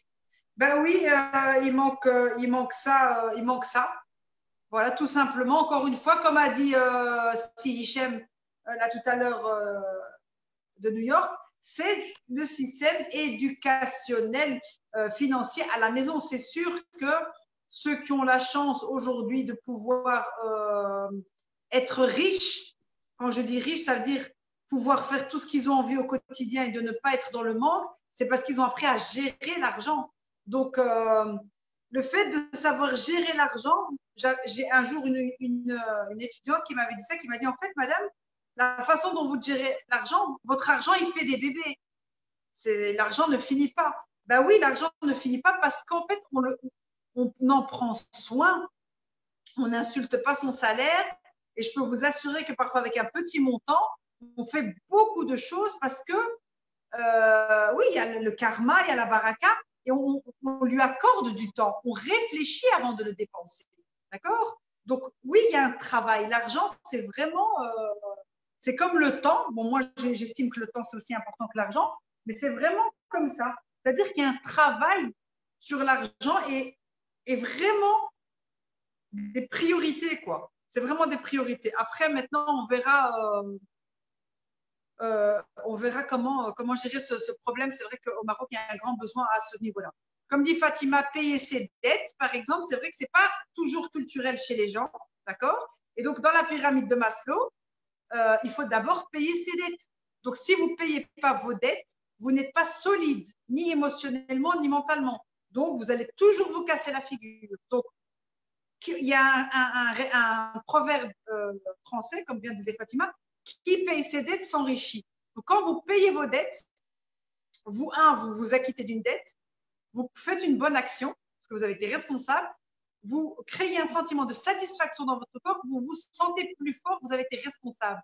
Donc ça, c'est déjà la première base. C'est boucher ses trous, payer ses dettes. Et même si vous ne savez pas payer toutes vos dettes en même temps, ben, j'ai un plan de financement avec mon argent et je sors un montant tous les mois. Je me mets d'accord avec la personne à qui je dois de l'argent. D'accord? Si ce n'est pas la banque, c'est une amie. Et je lui dis, voilà combien je vais te donner tous les 3 mois. Je vais te donner cette somme. Et donc, on est d'accord sur une somme tous les 3 mois. Moi, je continue à vivre normalement et je prends un montant que je fais sortir tous les mois. Donc, je suis OK avec mes dettes, d'accord? Et je paye mes factures, je paye mon quotidien, d'accord? Mais c'est les deux. C'est pas partir en vacances et pas payer ses dettes. Ça, c'est des choses que moi, j'ai vues, voilà, qui n'ont ni queue ni tête. Là, vous pédalez dans la semoule. Partir en vacances et pas payer ses dettes, ça n'a pas de sens. Acheter des meubles à crédit, ça n'a pas de sens. Vous payez, si vous les avez pas, bah, vous attendez. Donc ça, c'est aussi un peu culturel. Hein. Évidemment, on ne peut pas convaincre, les gens seront choqués, mais si je n'ai pas l'argent d'acheter un lit, ben, je dors par terre. Et quand j'aurai l'argent, ben, j'achèterai le lit, mais il est à moi. Donc, il ne faut pas prendre l'habitude aussi de créer des dettes pour rien. Ce sont des habitudes. Ce sont des ateliers qu'on pourrait créer hein, pour aider les gens, mais il y a des habitudes pour pouvoir s'en sortir. Ça, c'est sûr. Excellent. Ouais. Ouais. Moi, si je souhaite tout simplement faire un petit peu le rapport entre ce qu'on disait au début et ce qu'on est en train de dire maintenant, c'est que dans le titre du thème d'aujourd'hui, il y a la peur. du manque d'argent. Donc, tout à l'heure, on a traité la partie peur. Donc, c'est un sentiment qui est bloquant, qui bloque, qui nous prive quelque part de trouver les solutions. Il y a un deuxième aspect, effectivement, c'est la gestion je dirais, de sa denrée rare, cet argent-là. Comment le gérer, comment faire en sorte pour, je dirais pas le garder, mais au moins l'investir à bon escient. Par rapport à ça, c'est très agité sur Facebook. On n'a pas eu le temps de traiter les questions qui étaient. Je vais vous lire 2-3 questions pour vous donner un petit peu l'idée. Alors, il y a c'est Idrissi qui avait posé: est-ce que vous pensez que la rareté de l'argent, surtout dans des pays du monde, dans certaines parties du monde, augmente ou diminue la peur de manquer l'argent? Ça, c'est une des questions. Deuxième question du même Idrissi: est-ce qu'offrir les moyens de subsistance gratuitement par certains gouvernements est une solution pour faire éviter au peuple de manquer d'argent? Je m'arrête là pour donner la possibilité de répondre, de réagir. Je n'ai pas compris. Les gouvernements, ce qu'il a dit par rapport au gouvernement? Alors, il dit que certains gouvernements accompagnent leurs citoyens. Voilà. Alors, est-ce qu'offrir les moyens de subsistance gratuitement par certains gouvernements est une solution pour faire éviter au peuple de manquer d'argent? Non, pas du tout. Moi, je vous dirais, et je crois que je suis dans le pays le mieux placé au monde, c'est la Belgique. On a un système social très développé.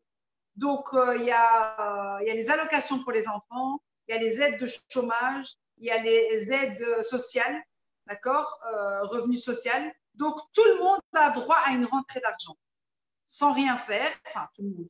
C'est-à-dire qu'il y a toujours moyen de trouver une façon de gagner de l'argent. Et c'est ça qui fait qu'aujourd'hui, les gens ne cherchent plus de solutions. D'accord? Et je vois une réelle différence aujourd'hui, pendant cette crise. Fatima, qui est en Belgique, pourra le confirmer avec moi, une réelle différence entre les mouvements et les actions du CDD, par exemple, au Maroc, les Marocains, avec les gens en Belgique. Les gens en Belgique se sont endormis parce que tout le monde a son salaire et son allocation. Donc, les gens n'ont pas besoin de s'inquiéter. Et donc, ils ne cherchent pas à avoir plus. Donc, vous donnez, c'est pour ça qu'on dit que parfois, aider quelqu'un, ce n'est pas lui rendre service du tout. Donc, offrir un service gratuit, ça ne rend pas service aux gens, ça ne les rend pas responsables. Est-ce qu'aujourd'hui, on parle du manque d'argent? Est-ce que c'est un thème que j'ai inventé? Non. Vous tapez sur Google, vous allez le trouver. Pourtant, voilà, tout le monde veut en parler. Pourquoi ce n'est pas réglé? Pourtant, il y a toutes les infos sur Internet, tout ce qu'il faut sur Google. Ça devrait être réglé. Ben non. Il va falloir payer un atelier, un workshop, rentrer dans un séminaire et passer à l'action. L'information gratuite n'aide pas. L'argent donné comme ça ne fait pas gagner en confiance en soi. Il ne faut pas oublier qu'être responsable, c'est ça qui vous permet d'avoir confiance en vous. Ce n'est pas la charité.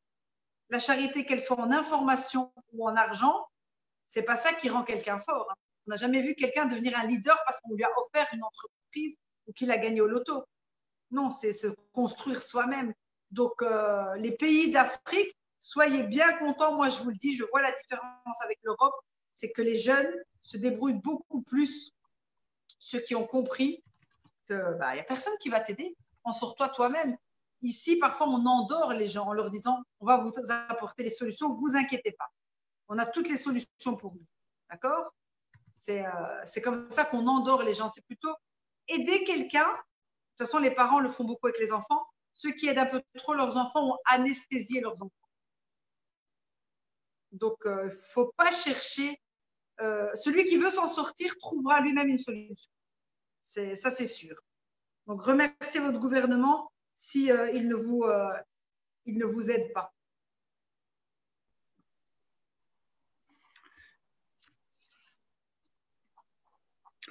Moi, je me rappelle avoir lu quelque part qu'il y a certaines personnes qui gagnent au loto, qui ne deviennent pas riches, qui se ruinent. Je ne sais pas s'il y a une relation avec la gestion, avec la peur, avec la confiance, avec quoi, à votre avis? Alors, merci. Alors, les gens qui gagnent au loto, il y a une cellule de psychologie, cellule psychologique spécialement dédiée aux gagnants du loto qui existe en France. Donc, tous les gens qui gagnent au loto, à la loterie, finissent chez le psy pour deux choses. Un, ils n'étaient pas prêts à gagner autant d'argent du jour au lendemain. Donc, pas de préparation psychique. Et comme ils n'étaient pas prêts, l'émotion est le stress, la panique, la frustration. D'accord? Donc, qui dit panique, frustration, dit mauvaise gestion. Mauvaise gestion d'émotions, mauvaise gestion d'argent. Donc, un, ils deviennent fous. Fous dans le sens, je ne sais plus par quoi commencer. Et deux, ils ne savent pas gérer l'argent. Donc, ils n'ont aucune visibilité, aucune vision, pardon. Et donc, ça va dans tous les sens. Et donc, ces gens-là, en fait, un, deviennent encore plus malheureux qu'avant. Et deux, redeviennent pauvres comme ils étaient au premier jour. Donc, ça, c'est la preuve qu'il faut se préparer psychologiquement à gagner de l'argent. Vous n'êtes pas prêt à gagner des millions du jour au lendemain. Il y a un petit commentaire de la part de Hassan Atmani. Il a déposé deux commentaires. Si Hassan, vous souhaitez prendre la parole? Si c'est le cas, activez votre micro. Non, merci. J'ai pas l'habitude de parler. Je suis désolé. Vous le faites maintenant, c'est bon. Vous y êtes. Allez-y.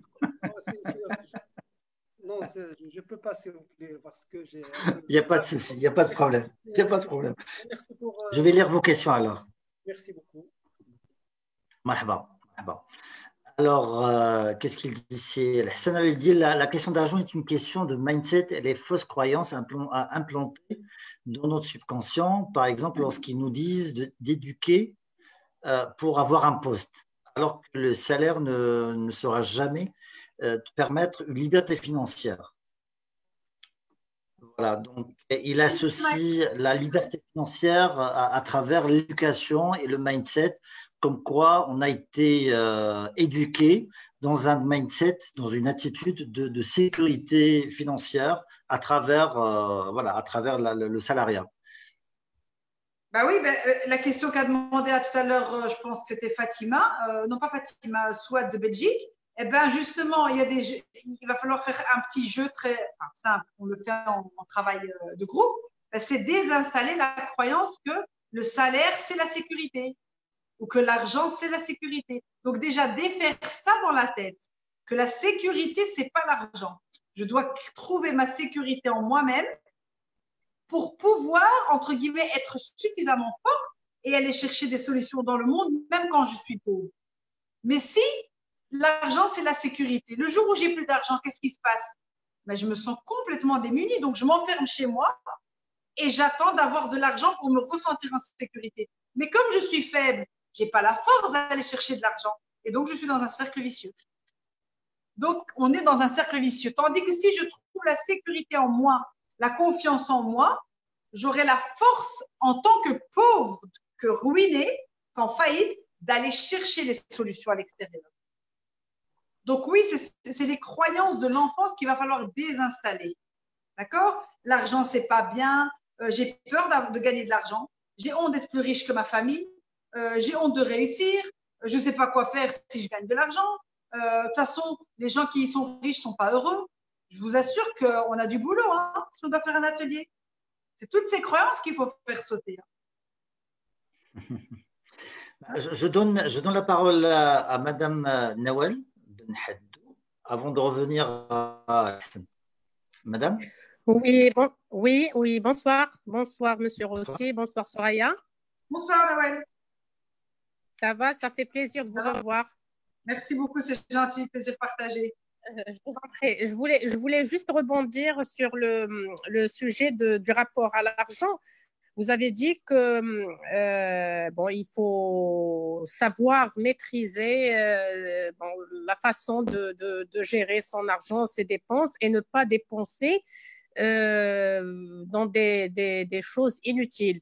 C'est vrai, ça me parle vraiment parce que moi-même, je ne suis pas faite pour les dépenses folles, mais parfois, et je reviens à un adage qu'on dit chez nous, et parfois ça marche. Il y a des choses il y a des choses qui passent inaperçues en temps de crise. Et donc, si on attend que la situation soit idéale pour pouvoir faire des achats ou certaines dépenses, ça n'arrivera jamais. Donc, parfois, je ne sais pas si mon idée, est-ce que je la passe bien. Parfois, on arrive à faire des dépenses et ça passe comme ça et on arrive à les assumer sans aucun problème. Oui. Donc, je voulais juste faire cette petite… Merci. Mais c'est très juste ce que vous dites parce que ça vous permet, un, de l'assumer et deux, oui. Il ne faut pas oublier qu'on peut expliquer ça physiquement. Par exemple, je n'ai que, je vais donner un exemple, je n'ai que 10 000 dirhams. D'accord, ou 5 000 dirhams, je vais faire encore moins. Je ne gagne que 5 000 dirhams, mais je voudrais vraiment m'offrir, je suis vraiment pas bien, je vais m'offrir peut-être une séance de massage ou une séance chez un psychothérapeute ou chez un hypnothérapeute parce que je suis pas bien et je suis dans une situation avec mes enfants, on va dire, assez compliquée. Je vais investir peut-être 20% de mon salaire, 1000 dirhams sur 5 000, pour cette séance où on va me dire mais tu es folle, c'est vraiment pas le moment de te payer un massage. Mais dans ce moment-là, j'ai besoin de ça pour, récupérer un peu mon moral, récupérer ma force et cet petit investissement va me donner tellement de force que je vais avoir du courage pour aller travailler un peu plus et aller chercher un petit peu plus d'argent pour mes enfants. Donc, c'est un investissement rentable.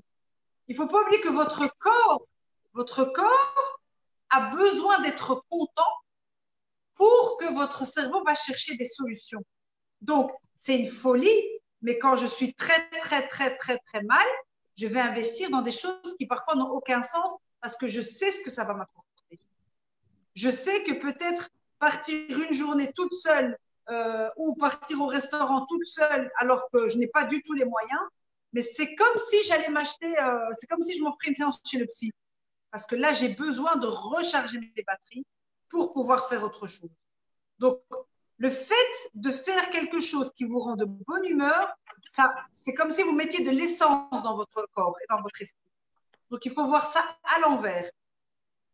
D'accord? Vous avez besoin d'énergie pour ne pas manquer d'argent. Vous n'avez pas besoin d'argent pour ne pas manquer d'argent. Les gens qui ont de l'énergie trouveront toujours de l'argent et des solutions. Tout le temps. Oui, donc, il ne faut pas confondre argent et énergie. Oui, merci. Merci à vous. Merci. Alors, je vais revenir à Hassan parce qu'il avait un petit commentaire tout à l'heure. Qu'est-ce qu'il a dit? Là, la majorité des gens ont une dette d'apparence sociale pour montrer aux autres qu'ils sont riches au-delà de leur vraie capacité financière, d'où leur souffrance aussi. Oui, il faut traiter ça. Donc, encore une fois, il faut se faire accompagner. Pyramide de Maslow, quand on remet les choses en ordre, quand on accepte que quelqu'un va vous mettre les points sur les i et va vous faire un peu le ménage chez vous et vous remettre, si vous l'acceptez, les priorités devant vous. Mais vous savez que juste changer vos priorités d'achat, je vous garantis que vous redevenez riche. Hein. Juste si je vous montre comment changer vos priorités d'achat, vous redevenez riche du jour au lendemain. Parce que je me rends compte qu'il y a des gens qui achètent des milliers de choses que je n'ai pas besoin d'acheter. Pourquoi tu n'as pas besoin? Parce que je n'en ai pas besoin, je ne les utilise pas. Pourquoi je vais les acheter?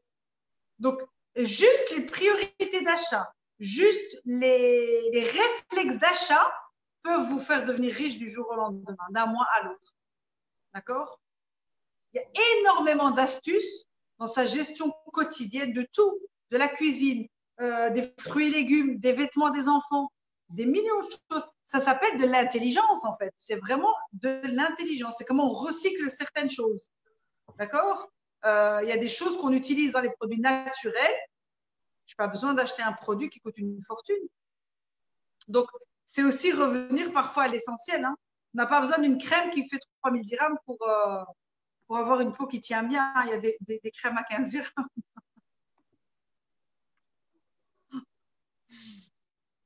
Je vais même vous donner une astuce. Là, pour les femmes, vous allez être contentes. L'huile de noix de coco, ben, vous allez faire une économie de dingue. C'est pour le visage, pour brosser les dents, pour coiffer les cheveux, pour cuisiner et pour mettre sur le corps si vous avez des traces, des cicatrices ou que ça peut être utilisé comme une crème. Avec un pot d'huile de noix de coco, vous avez réglé 15 problèmes. C'est pas très. Je ne vends pas de super crème, mais en tout cas, moi, je vous dis que. Et en tant que personne ambitieuse, pourquoi ça m'arrange ce genre de choses? Parce que ça règle 15 problèmes. Ça règle, il ne faut plus acheter de dentifrice, plus acheter de crème pour le visage. Ça vous règle une dizaine de décisions à prendre. Donc, c'est vraiment pas un hasard, ce genre d'astuce. Un pot, 1 kilo, je dis n'importe quoi, j'en ai pour un mois. Je ne tombe pas en panne dans la douche, dans la cuisine ou dans la salle de bain. Donc, c'est vraiment le leader a besoin de se concentrer sur d'autres choses. D'accord? Pour déboucher les éviers, le café en grains. Donc, quand on fait du café en poudre, eh ben, la mare de café, vous la jetez dans l'évier et ça débouche l'évier, par exemple. Voilà, c'est gratuit hein, ça, et c'est écolo. Donc, devenir riche, c'est aussi savoir gérer ce qu'on a et pas nécessairement toujours en gagner.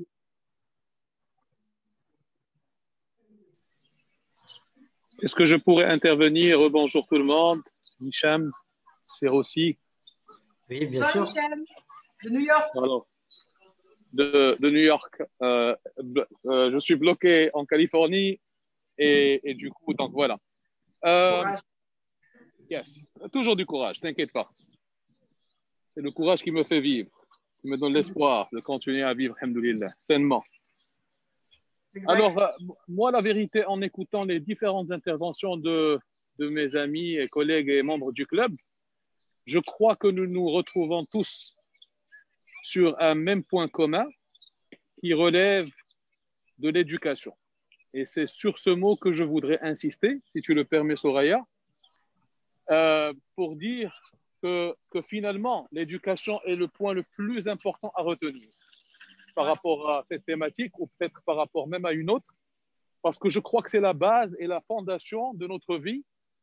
Mais ce qu'il faut aussi mentionner, ce n'est pas seulement de dire éducation et que nous avons besoin d'une éducation pour bien gérer notre patrimoine, notre argent, notre vie d'une manière générale, mais je crois que lorsqu'on dit éducation, c'est surtout pour les futures générations.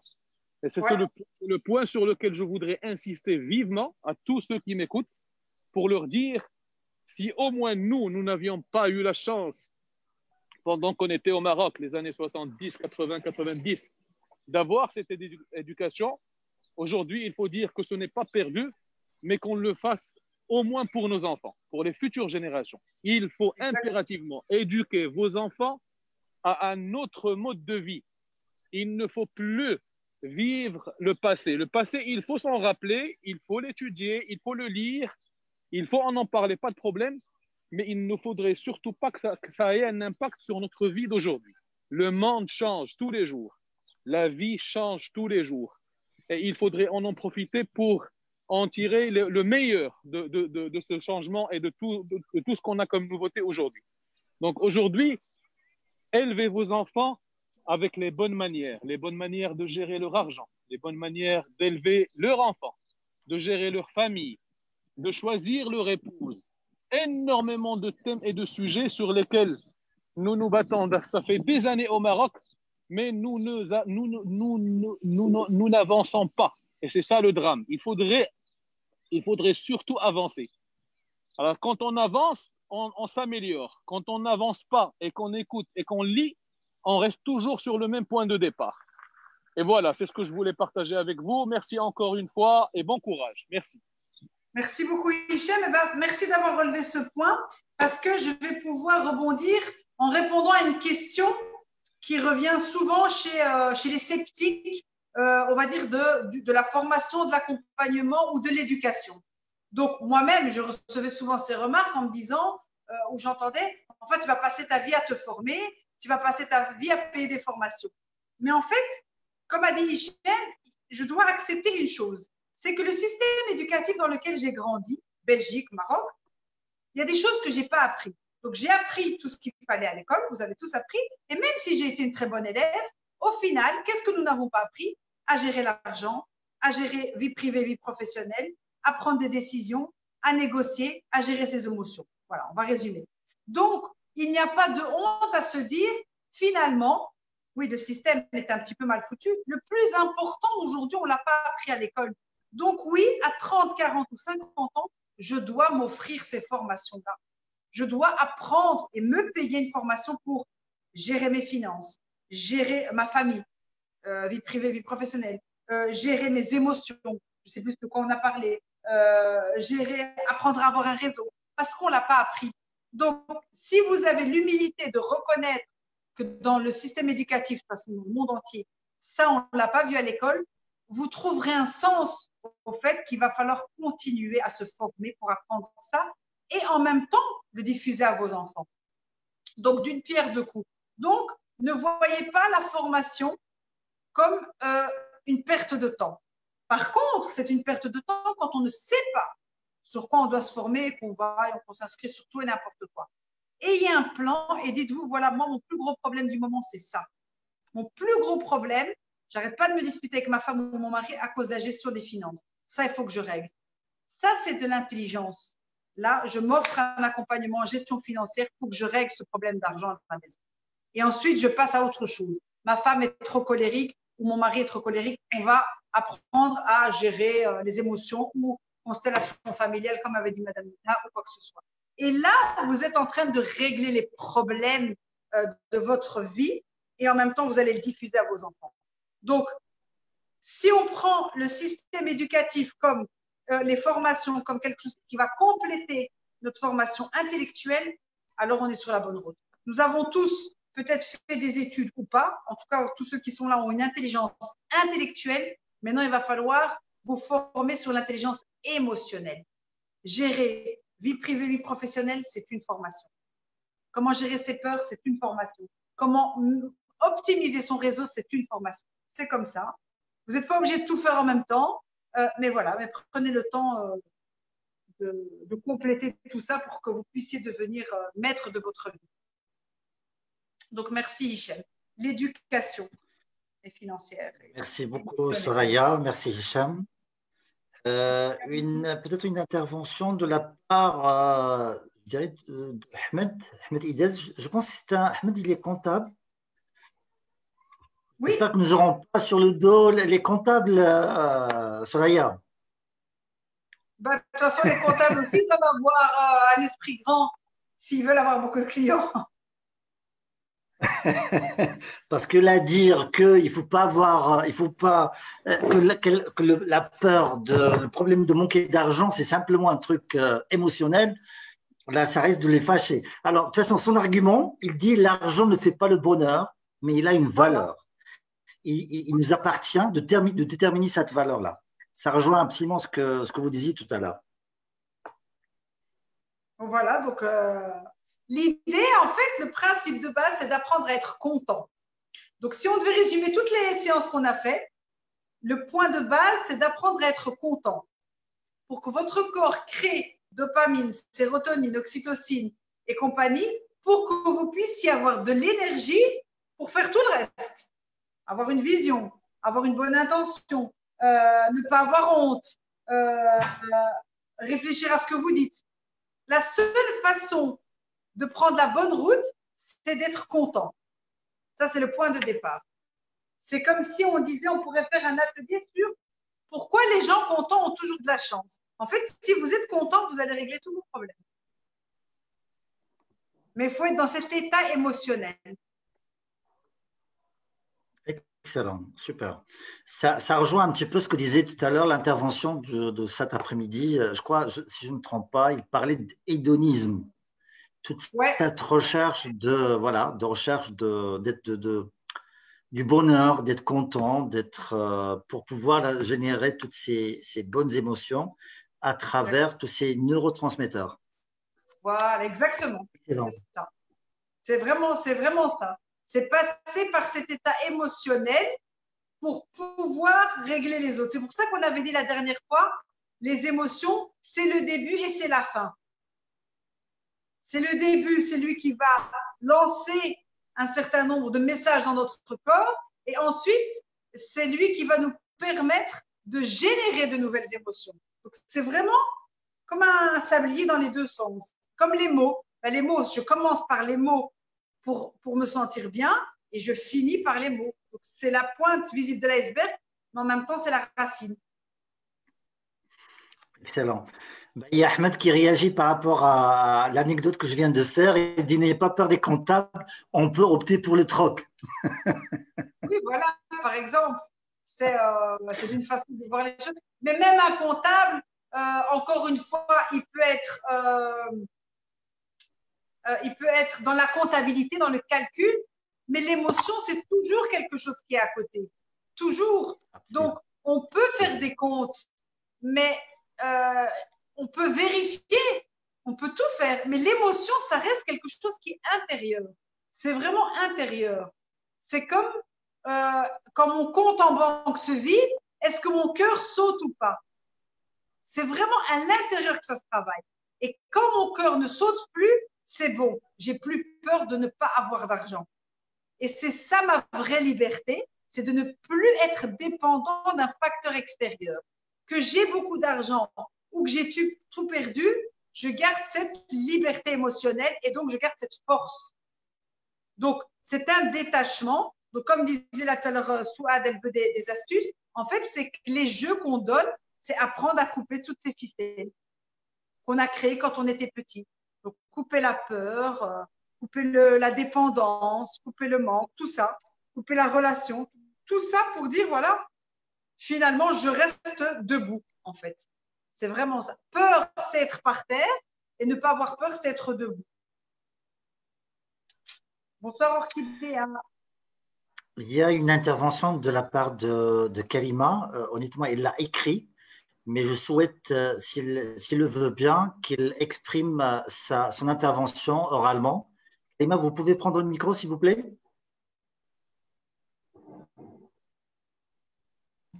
Oui, voilà. Excellent, super. Bonsoir. Bonsoir. Oui, c'est aussi enfin, je trouve que cette problématique aussi par rapport à l'argent et au rapport qu'on peut avoir aussi par rapport à lui, c'est essentiel dans le rapport aussi qu'on peut avoir face au client. Et je m'interrogeais par rapport à la position basse parfois qu'on peut avoir face à lui, parce qu'on a la sensation qu'on a absolument besoin de lui, qu'on doit absolument le convaincre, que voilà, il faut vraiment exceller dans la négociation parce que finalement, c'est lui qui va nous permettre de boucler la fin de mois. Et c'est ça, c'est vrai, tu parlais de détachement. On doit aussi essayer de d'arriver à se détacher de cette relation-là qui est parfois presque toxique parce qu'on est toxique pour le client. Lui, il est parfois toxique pour nous-mêmes aussi parce que voilà, il nous remballe et il n'a pas forcément besoin. C'est pas le bon moment pour le service ou c'est pas. Et c'est vrai de gérer toute cette frustration quand on est face au client, c'est assez compliqué. Et finalement de se dire, on est là pour l'aider. Il a peut-être potentiellement un besoin et on va peut-être pouvoir y répondre ou pas. Et si on arrive à se détacher effectivement de l'argent, finalement, la position basse, elle pourrait peut-être un peu se relever face à lui. Enfin, ouais, voilà. En fait, on fait fuir le client quand on est dans ce manque. Et en fait, merci pour cette intervention, Karima, parce qu'en fait, quand on est dans le manque d'argent, on prend les mauvaises décisions. Parfois, on fait même le mauvais business. Et on a des réactions mauvaises parce qu'elles sont liées à l'argent. Donc là, j'aimerais bien que tu achètes mon produit à tel autant parce que là, j'ai une facture à payer. Donc, c'est inconscient, c'est même plus le plaisir du business, c'est donne-moi tel montant, j'ai une facture à payer. D'accord? Donc, on est dans la mendicité, on mendie l'argent. Donc ici, ce qu'il faudrait faire, encore une fois, tout se passe dans la tête, c'est que pour un indépendant, il faudrait apprendre, et ça, je l'ai découvert même moi, dans la pratique, c'est d'essayer de réfléchir dans la tête, c'est gratuit, je dis toujours, de réfléchir à une autre source de revenus. Plus facile, plus simple, même si c'est gagner 10 euros, sans dire n'importe quoi, mais de se dire, tiens, j'ai une autre solution possible pour gagner de l'argent. Non, mais bon. Même si ce n'est pas le business principal. Mais dans la tête, ça permet de se dire, tiens, en fait, je ne suis pas dépendant que de ça. Donc, tout se passe vraiment dans la tête. Mais en tant qu'entrepreneur, tu es d'accord qu'on ne peut pas non plus miser tout, enfin tout le processus, en tout cas, comment dire, de réconciliation à l'argent et de remise à zéro sur ça, sur se dire, OK, maintenant, en fait, ce n'est pas le client, on va essayer de trouver des solutions ailleurs et de monnayer autre chose autrement. Ça, c'est un mindset qu'il faut avoir pour un peu soulager. Mais je veux dire, en tant qu'entrepreneur, tu le sais, ben, la première source de revenus, ça reste quand même le client. Et l'idée, c'était de se dire, OK, ben, comment est-ce qu'on peut arriver à rester dans une posture, comment dire, de détachement. D'égal à égal. Et oui, c'est ça qu'il faut travailler, ce détachement-là. Donc, il faut trouver d'autres solutions dans sa tête pour que cette situation émotionnelle change par rapport au client. Parfois, c'est aussi aller voir ce qui se passe ailleurs. En fait, c'est aussi de ne pas rester le nez dans son business, qui fait qu'on a l'impression que son projet, c'est un dieu. Et on ne voit plus que ça. Donc, peut-être préparer un autre projet, peut-être discuter d'autres choses, peut-être s'associer, même s'il faut faire des tartes aux pommes où on va gagner 10 € ailleurs, mais il faut sortir sa tête de son propre projet. De toute façon, les plus grands hommes d'affaires américains parlent toujours de plusieurs sources de revenus. Et nous, on dit, ouais, mais je n'ai pas la tête à ça. Et ce n'est pas par hasard qu'ils le disent. Le fait d'avoir plusieurs sources de revenus, c'est avoir ses 8 pieds en dessous de cette table et en fait être solide quand on est devant son client. On a cet état de détachement. Je suis en train de préparer des tartes aux pommes avec une cousine le week-end. On va en vendre 3, 4, je dis n'importe quoi.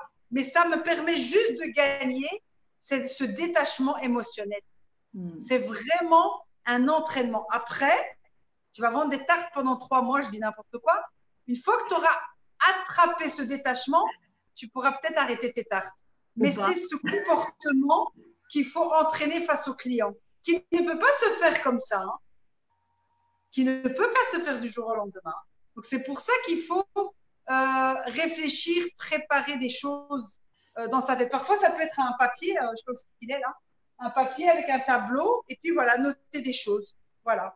Parfois, noter des choses, discuter avec d'autres personnes, ça permet d'avoir une vision plus large. Ça reste dans la tête, comme je dis.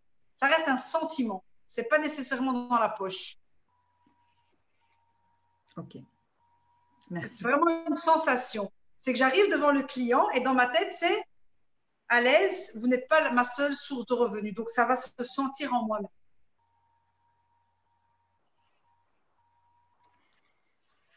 Oui, c'est ça. Le besoin, ça se sent. Hein. Voilà, ça se sent, c'est tout. Hein. C'est pas le fait d'avoir la poche remplie. Oui, c'est juste une sensation. Ça, on l'a beaucoup appris. Enfin, moi, je l'ai beaucoup appris dans le marketing de réseau. Donc, le fait d'avoir d'autres choses à faire, ben, quand on va voir quelqu'un, ben, on y va avec beaucoup de détachement. C'est je viens vraiment pour le plaisir. Tu seras mon client si tu m'éclates. Et si je m'amuse avec toi. Donc là, on arrive comme si on achetait une glace. On arrive avec beaucoup de détachement et là, on est vraiment d'égal à égal. Exactement. Ouais. Tout à fait. Donc, tout se travaille à l'intérieur. C'est toujours avec soi-même.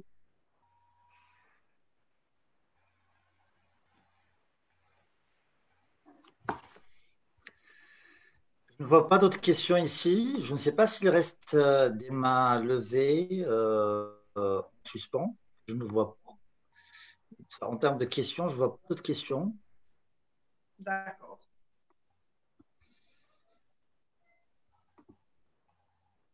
Je vais jeter un coup d'œil sur Facebook, en fin de compte. Non, sur Facebook, non. Ok.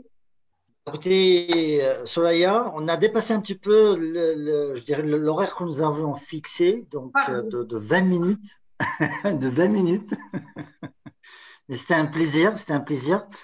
Je tiens à remercier tous les participants qui étaient avec nous, de toute façon, toutes les personnes qui ont posé. À tous, bien sûr.